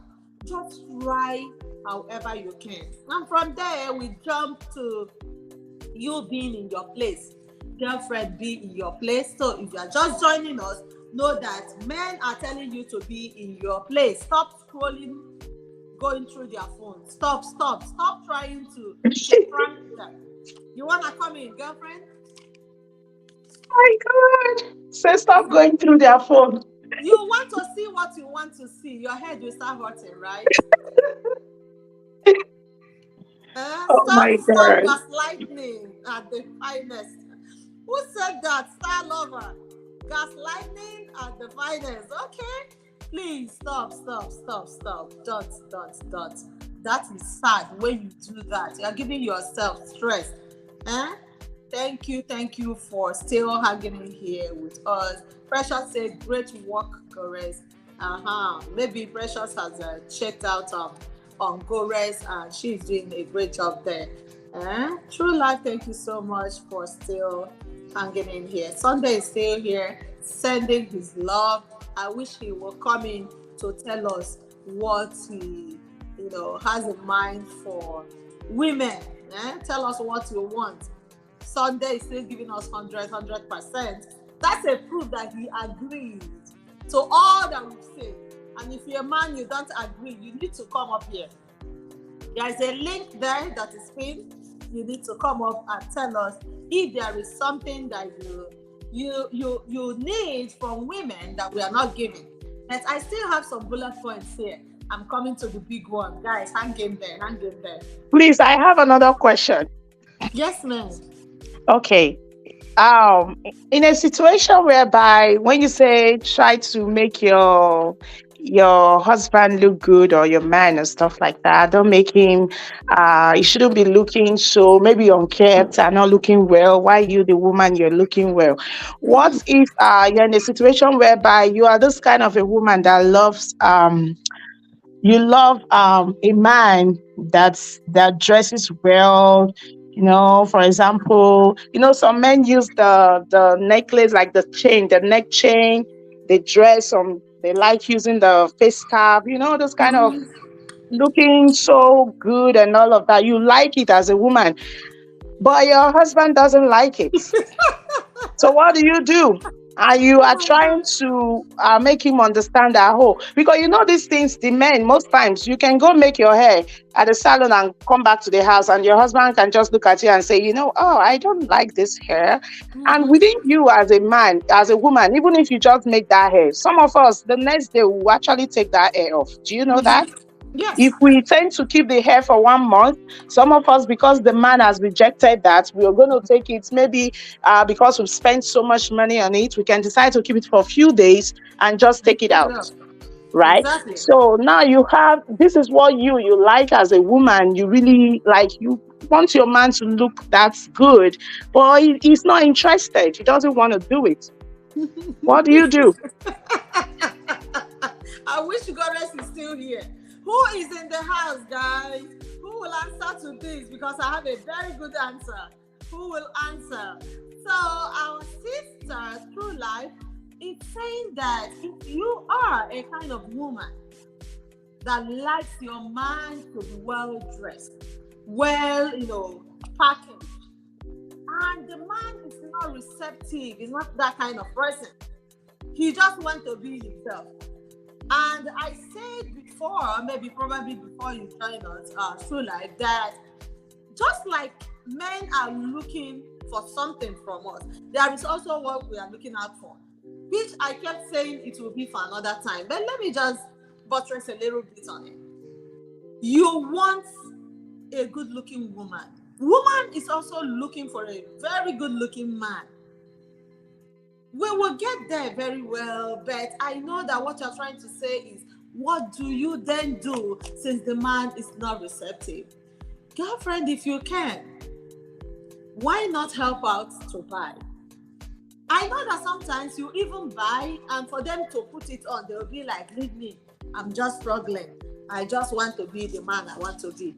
A time will come, you will lose value in the sight of your woman. I know that is what you're about to say. You lose value. So if you're a woman if you're a man in the house and your woman is telling you this is how I want it, why not? The same way it goes, both ways. A man telling you, I don't really like this, just try out of your way to, package the way he wants. So I understand you. I don't know if that answered your question. If you can, buy for that. If you can, I know that even if you buy for this kind of man you're talking about, he might still not wear it. True. Yeah, that's true. Oh my God, that's so funny, right? That's so funny. Okay, let's keep this rolling. Remember that I said that this is not one-sided. It should be both ways. And I also said that this meeting should not be for only the married. It should also be for the singles. But we are gonna package the one for the singles. It's gonna be like, I don't know if we mothers will also like to come in to help out our ladies, because there is what our men are looking out from them. We are not done with the married. We are not done with them. Next up, after respect, is a young wife. So, ladies in the house, every man is looking for a young wife. I know you will ask me, how about them? Are they young enough? Are they really putting themselves together for us to keep loving them? Because come to think of it, you wake up to see a young, handsome man you marry turning into a pack of clothes, turning into how do I put it? With pot belly, with hair unkept, no more carving his, bears the way he used to carve it. You know how he used to do it that time, that you saw him. And ladies, just take a chill pill. Today is for the men. So our men are telling us that they want their young wife, the wife of their youth, the one they married. That time you used to fix nails, you used to paint your face, and now you're like, who am I painting for? Girlfriend, you're not painting for anybody. If you need to paint it.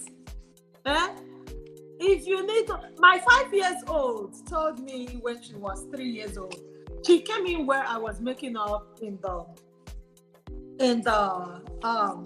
restroom, and she was like, Mom, are you painting? Are these colors? I said, yes. And she said, are you a painter? Oh my God. It sounds so hilarious. If you need to be a painter, please paint.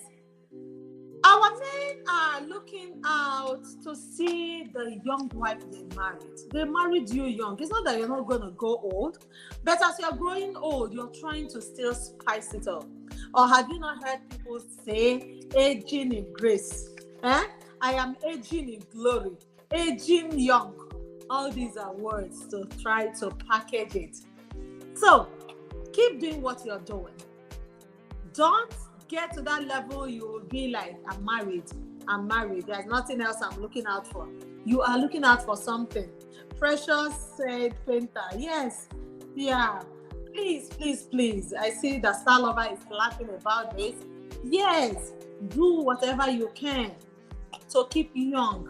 As far as we are all growing together, even the man is also growing old, you need to spice it up. Try to do whatever you can. You don't have to, put wrapper on your waist all day saying, no, there's no visitor coming in. So that means you are dressing up for a visitor. On a Sunday, on a party day, you dressed up, you try to, put yourself together to go out there to impress people that don't even care. So the first place is to package at home. Package at home. Somebody will be like, will I put up makeup to go to bed? If you have to, why not? But it's not okay. You don't need to do all those with your foundation. You better be you. But try to, help yourself to remain the young wife that your man married. I don't know if True Life want to come in here. I know that you young women, you got this. Yeah, like when you said look good for your man. Yeah, that's a good one. And I also want to say this here. that some men do pretend. They like it when they're woman, or when a woman is looking really good. Some won't even say, but deep down in their heart, in their mind, they love it and they appreciate it. So And that's a they good should. one.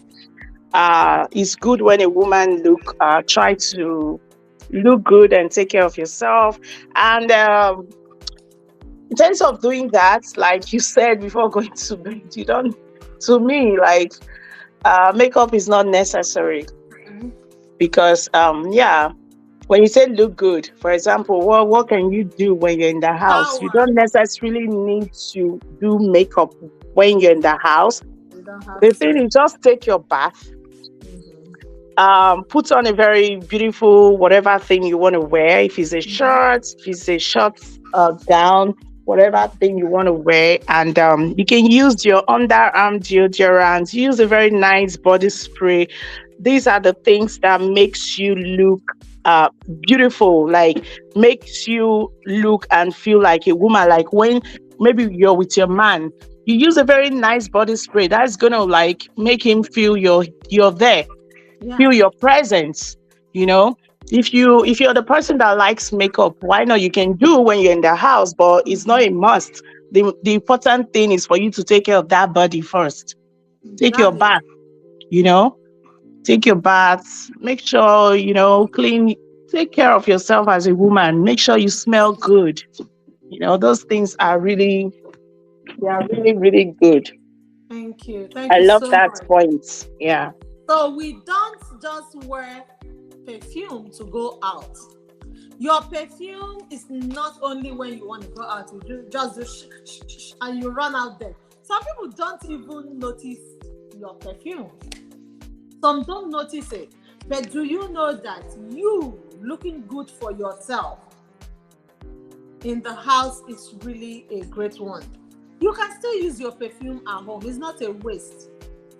So our men want a woman that smells good, wants that young wife that's always clean. If you're used to, like, making your nails look pretty when you were dating, and now you're married, you're like, I'm so busy. Remember that might be one of the things he saw. I say might be. I don't want someone to jump me here. I say it might be. Huh? You used to wear uh, maybe some leggings then, but now you are only putting on wrapper. Once in a while, why not put up that leggings that he used to see you wear? So let that young wife in you. It's true that our beauty should not be from outside, but it goes a long way to help. A virtuous woman, you are this, you are that, you do this, but you physically is not really looking attractive. That's not cool. You will end up losing value in the sight of your man. So remain that young wife, remain that young wife. And the last but not the least, second to the last, yes, our men don't want us to take the children from them. I don't know if anyone wants to come up here. We have the link pinned in the comment section. This is another big topic. I told you all that what some people thought that would be the first point here in this live streaming is gonna be the last point. Yes. So I want you to understand that our men don't want us to take the kids away from them. You might be like, how do I mean? Taking the kids away from them might be you trying to make the kids be in your side when there are issues. So this is the next point after a young wife. Be a young wife. Our men want a young wife. Next is, do not take the children from the men. If there is any issue going on, it should be deliberated. Don't just be that our mom loves us more. our mom, yes, our mom loves us. And then the children will be like, oh, our dad do not like us or do not. No, it doesn't work like that. And that would be when we'll be dealing with women point of view, when men might be seeing themselves as a victim. Every time you're just feeling that the children are being taken from you. No, naturally, because the women were the one that, breastfed that child, there is this connection that you can never take away. That's why you keep hearing people say, my mom, my mom, my mom. And they talk list of their dad as if they don't have that. It's just natural. Imagine you giving birth to them, having to breastfeed them, some 1 year, some 6 months. I don't know how long you do, but for me, I do 6 months, and in some of my children, I did 1 year. And when you come to the, where a woman is breastfeeding the baby, you say the baby sometimes will just be looking at the woman and be scratching his hair or, moving his leg. That connection that time can never be taken away. And so sometimes men play victim of, these children being taken away. It is because of nature. The connection there cannot be taken away. Connection during breastfeeding. I don't know if I'm the only one that noticed it. So connection during breastfeeding gets them too close. That's why you hear some women say, please, don't kill my child for me. As if the child doesn't belong to two of you. You don't talk like that. But I know they are acting out of what? Emotion. But that should not be you. Put heads together to let him understand that they need care, but don't just put them to your side. So his son is saying, don't distance the kids away from their father. That's the point that we are trying to buttress now. Is anyone coming in? The link is there. Yeah, so the one you just said that don't distance the kids away from the dad, right? Yes. Sometimes, yeah, some women do that a lot, and in another hand, sometimes the kids, they have eyes, they see what is going on, they watch. Some of these kids, they don't even need to tell them. They already know what's going on. Even sometimes when the mothers are trying to cover up some stuff. Oh, I'm okay. They know deep down in their heart that something is wrong somewhere. So sometimes, yes, some women can be like that. On the other hand, it's some of those men's fault is what they are doing in the presence of the kids. So when this happens, it happens on the two reasons. Is it that maybe it's the man's fault or the woman's fault? So we can't just base it on one side, that the women, they do good. A lot of them do that to try to win them over. But on the other hand, the men, they do a lot of things they are not supposed to do in the presence of the kids. So they just grow to see that, especially, I always use this word, diaspora, like when you're not back home. Even back home, it happens. So they have this belief that women are supposed to be loved. You're not supposed to be screaming at them. You're not supposed to be treating them badly. So even if the men are acting, even when the woman has done something maybe unknown to the children, but he's now reacting to whatever the woman has done, the children see it as something that is wrong, because to them, you're not supposed to treat a woman this way, like you're yelling, you're doing all sort of things. You understand? So if we have men here, even if they are not here, they're going to watch this video, please, you guys should just listen to all of these things. I'm not saying the women, we are not perfect. Me that is speaking right now, I'm not perfect. I have my own bad side, right? Mm. So please, on these things like this, there are things that shouldn't be done in the presence of the kids, in order for you not to lose your love and your respect from your kids. Thank you so much. Thank you, thank you. That is another good contribution. That's another good contribution. So it goes both ways. It goes both ways. Sometimes it will be the mom that's even very far from the children. So it's not even always women that have the children by their side. But what you can do as a woman is to make sure that you try to debunk that mentality. Keep telling your man, no, I got your back. There is no way I will be here and your children will no more be your children. No, no. But when you are doing too much, you try to play the victim. Every time you think that people are conspiring against you, you're hurting yourself.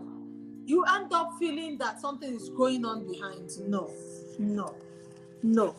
But I want to just explain to us that the breastfeeding when a child is young brings the kids so close to their mothers. That's from my own point of view. I don't know why children are like that.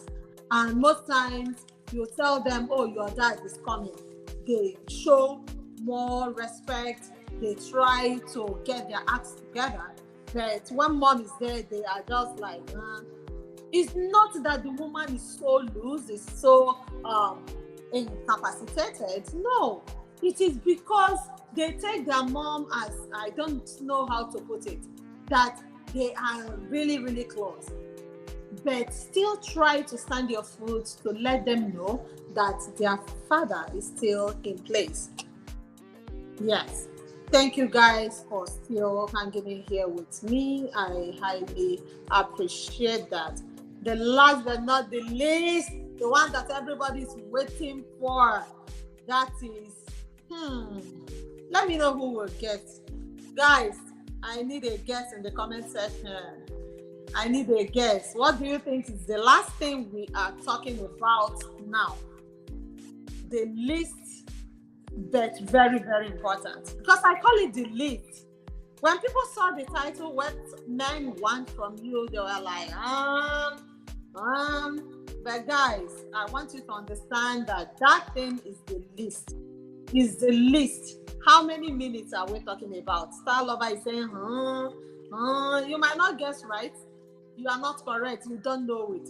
I don't know if through life, that's what I wanted to say. Okay. Let me keep it rolling. Probably she's busy. So, we are looking at an active wife. Active in the other room. Yes, active in the other room. Come up with better ideas. Come up with how to make things work better. So I call it the least because it is not what will strengthen your marriage more. If you think that the other room is going to strengthen your marriage more, I bet you they can get it anywhere. It is all over the place. It's in the streets. If you don't really have a close bond, something that is holding you all together, this cannot hold you together. If anyone tells you that it holds better, from my own perspective, it doesn't. I don't know if anyone wants to debunk that. Yes. Yes, so it helps some more. I say, but it's not. That is why I put not all, yeah. Not all. Yes. Like as I've said before, the men, they marry their women for different reasons.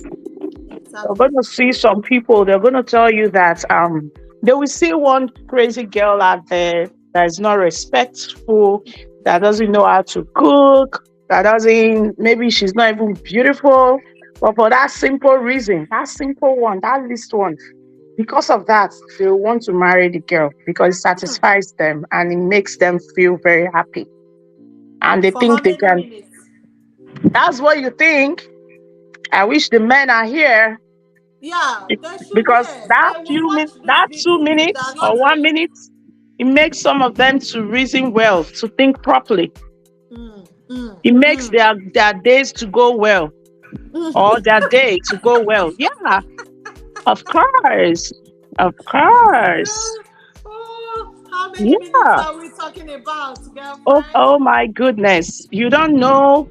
You call this the least. I'm just saying, I'm not saying it's the number one or the highest, or I don't know. I'm just saying You just for don't want to some rank it. men, You don't want to for place some it. men is the number one. They How come? cherish this more than even kneeling down on the To going on serve your food. knees in the morning to serve them food or to greet Uh, them, because that is, everybody, they have what they prioritize, like what they yes, yes, cherish yes, so yes. much. You understand?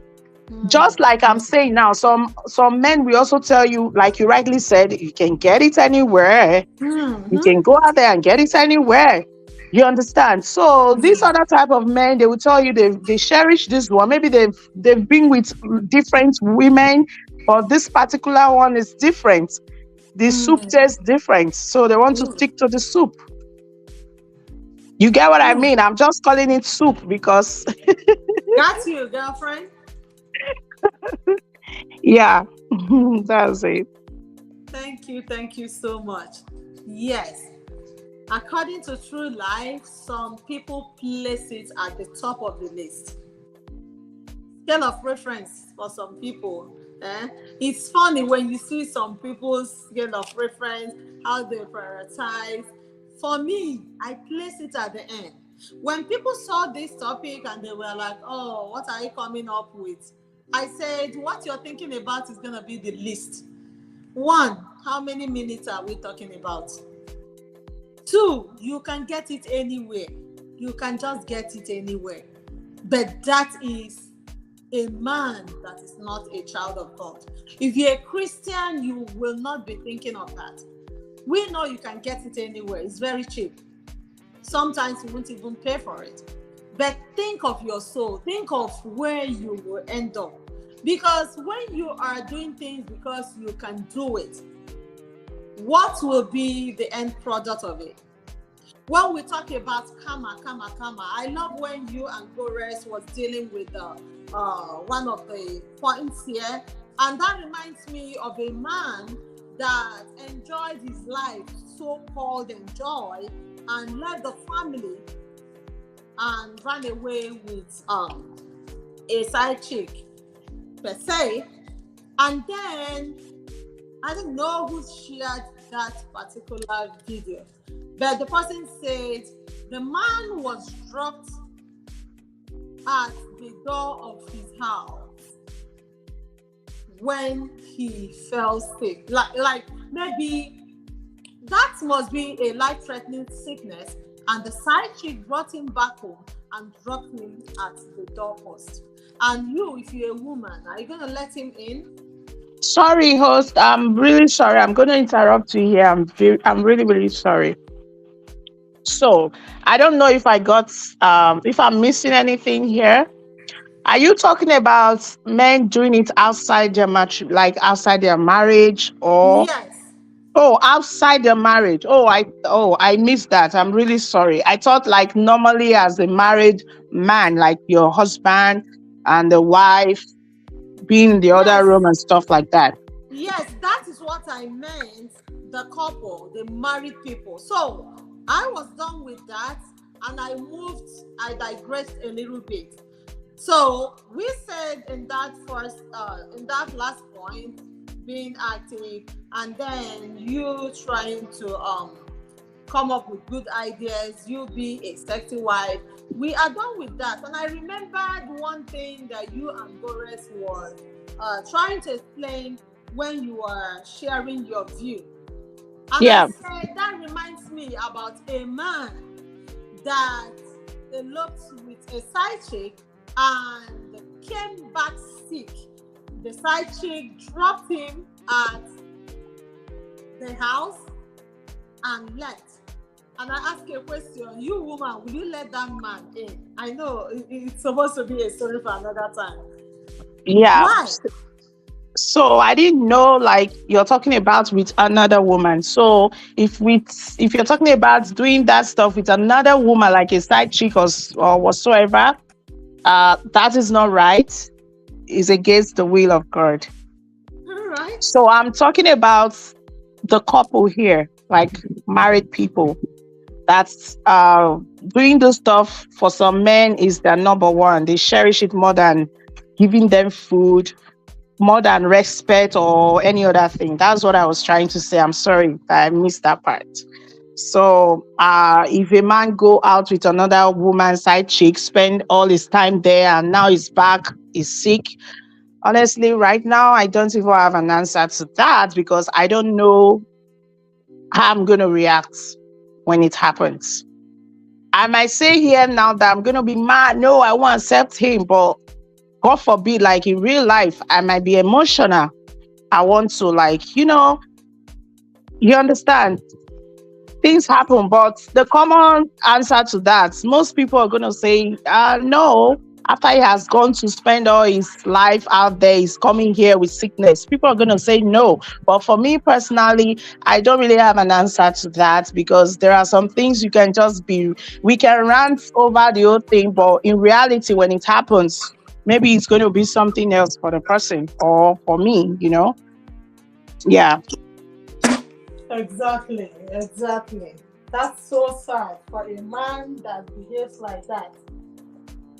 All the same, who is in the house before we round it up today? What a great time! And thank you so much for still hanging in till now. I highly appreciate you. Let's see the comment section. All right. Thank you. I'm going to leave the screen now. Thank you so much for having me. Have a blessed day. Thank you. Thank you. Highly appreciate you. Bye.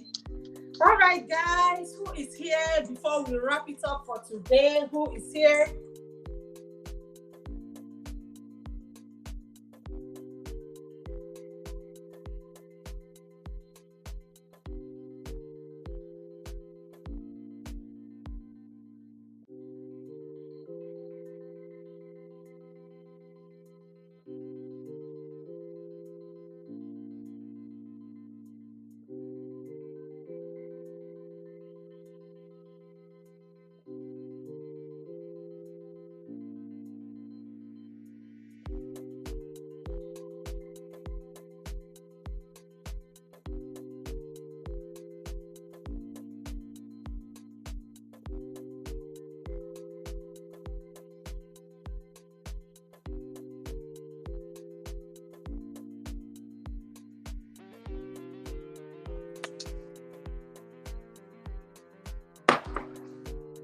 Thank you guys for stopping by and joining me for almost 3 hours.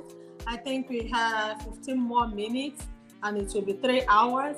It's a great time and I highly appreciate that. Thank you guys. I really enjoyed all those in the comment section. Thank you, True Life. Bye. I highly appreciate your coming, your time, your contributions. I can't take that for granted. All right. I appreciate all those that are still here. Thank you. Today we really dealt with it. And we focus most on the men, what they really want from us. And I want you to understand that we're still going to have the part 2 of this, and it's going to be solely for singles, though we will give a recap for the men, for the married. So just be on the lookout for it. It's a great time. Remember, all we looked at today, we started off with what men want, and we looked at peace of mind. 2, hardworking woman. They're looking at a hardworking woman. 3, we talked about you being in your place. They want you to be in your place. Stop bugging them. You're going to just hurt yourself trying to, prank them to know if they love you, trying to make them know that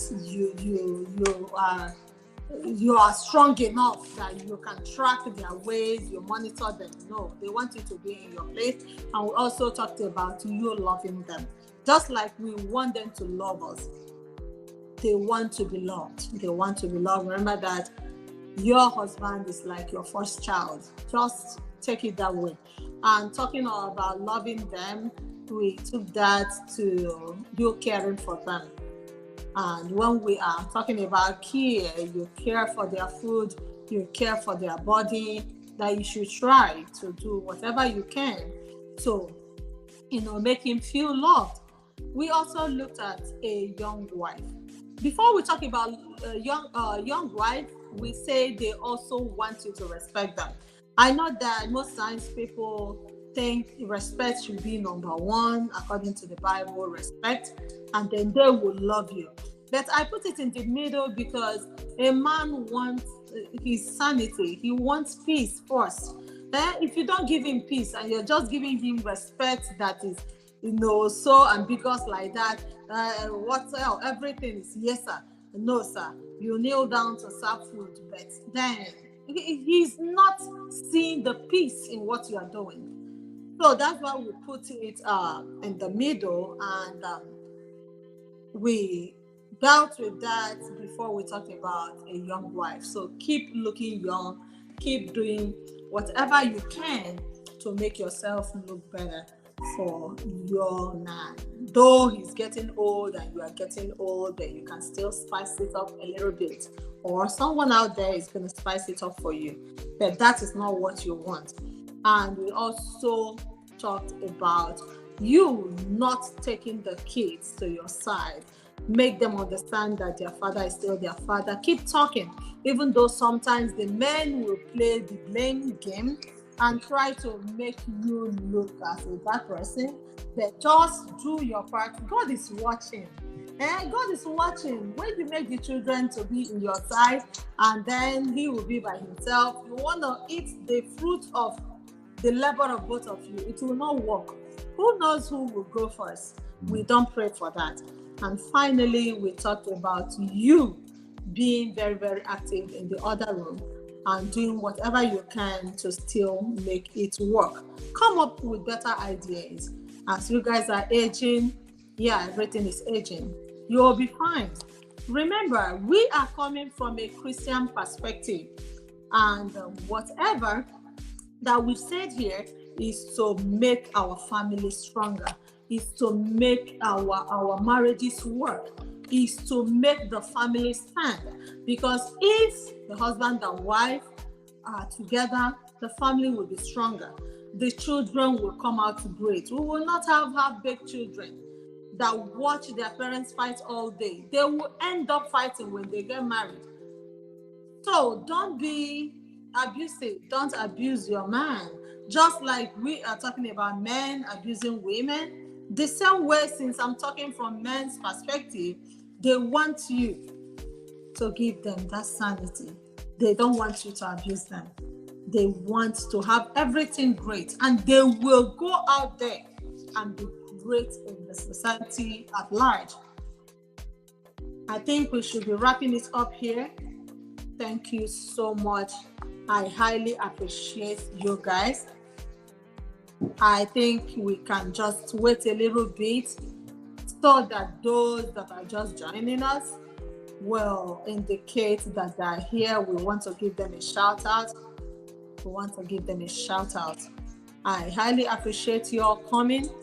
Thank you so much. But the live will still be on for some time. Thank you. And hope to see you all in my next video. Don't forget, hit on that subscription button if you are not part of this family. Also hit on the notification bell to always receive our videos. We highly appreciate you all. Hope to see you in the next video.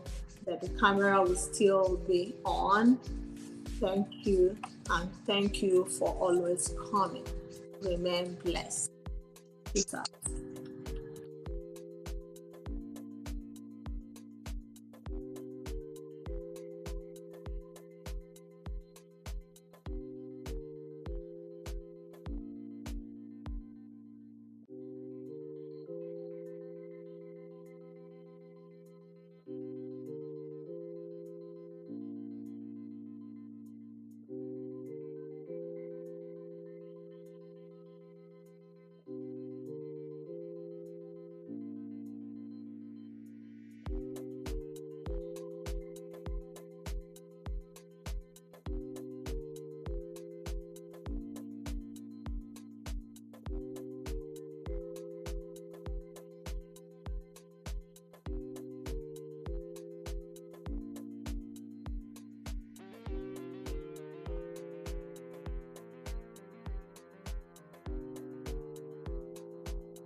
you